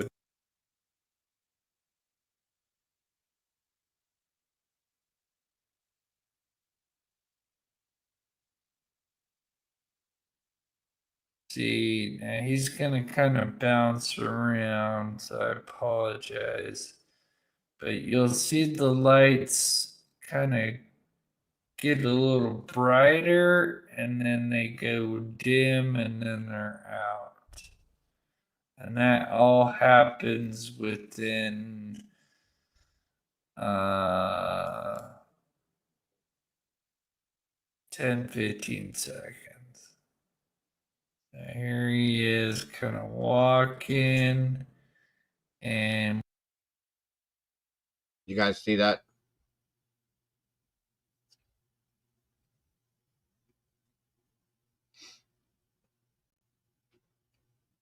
Yes, no, maybe so.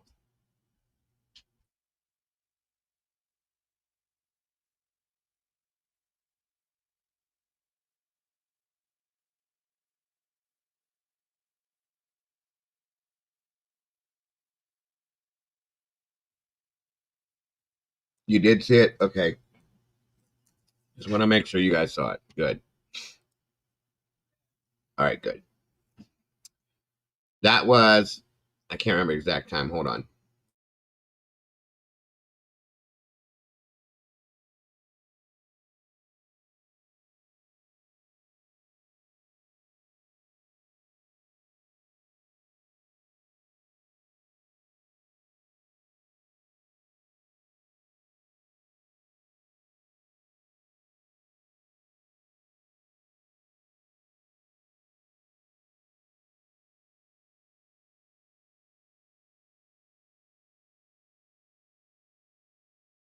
So anyway, that's what I wanted to show you guys. And it goes out, I can't remember exactly, 3 something it goes out. So, I don't know. Take it for what it is. I just wanted to make sure you guys saw something that I said that was there. So, and I couldn't find it. It was driving me nuts. So, sorry.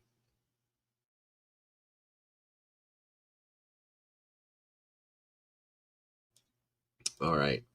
I think that's going to do it tonight, guys. So this is why I wanted to show you this and talk about it. It all was very interesting as we went over it earlier. And I told SRB, I said, I got to go talk about this. I got to share this. This whole thing together just really was interesting to me. It makes some of the other things make certain sense. It takes away from some stuff and it adds to other stuff. It's just, the whole thing is just interesting to me. So again, everybody, you have your own minds and you're all very smart. So you'll come to your own conclusions on what you think. what it could be. We've seen multiple different angles that this could be, what it could be, who it could be, maybe. You know what I mean? So please make your own decisions, use your own mind, and be your own person. As I always state, that's the way it should be. And there's other things that we would have to figure out if that was the case, and that we can do that too at another time, of course. But I've kept you guys here long enough. My moderators need to go to bed. Big time twists and turns, agreed. And I really appreciate you guys, Blue Crew, for hanging with us tonight. You guys are amazing as always. Thank you to anybody that chose to donate to the channel. You guys are absolutely amazing. Never ever expected, but always, always appreciated. You guys rock and roll. Of course, thank you for getting us in the algorithm as always. God bless. I love you guys. Don't forget to love yourselves, love each other. Don't change a thing. I'll be here in the morning, and I hope to see you here then. Have a great night, folks. Good night. God bless. And thank you very much. Good point, Marty. I will do that. Thank you again, guys. Bye-bye.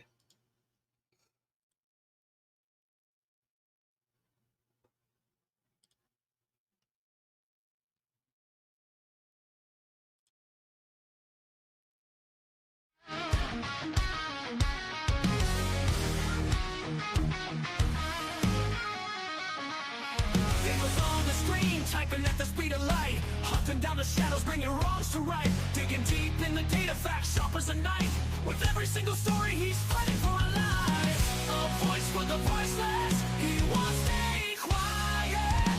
Daniel's got the fire igniting the fight. True crime revelation shining through the night. With every victim story, he pulls at the strings. A hero in the darkness, hear the truth he brings.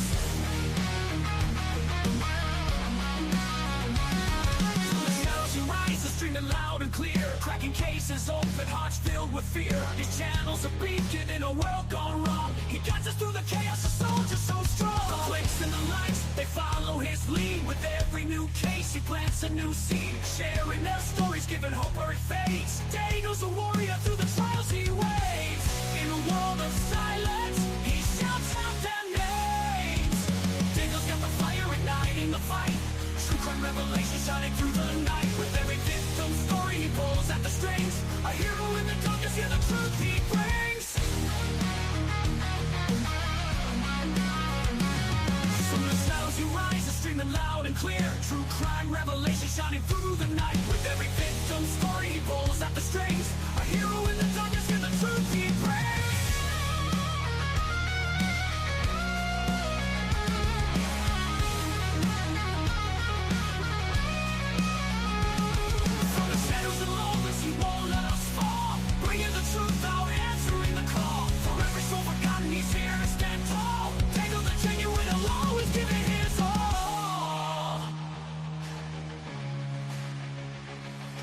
Daniel's got the fire igniting the fight. True crime revelation shining through the night. With every victim story, he pulls at the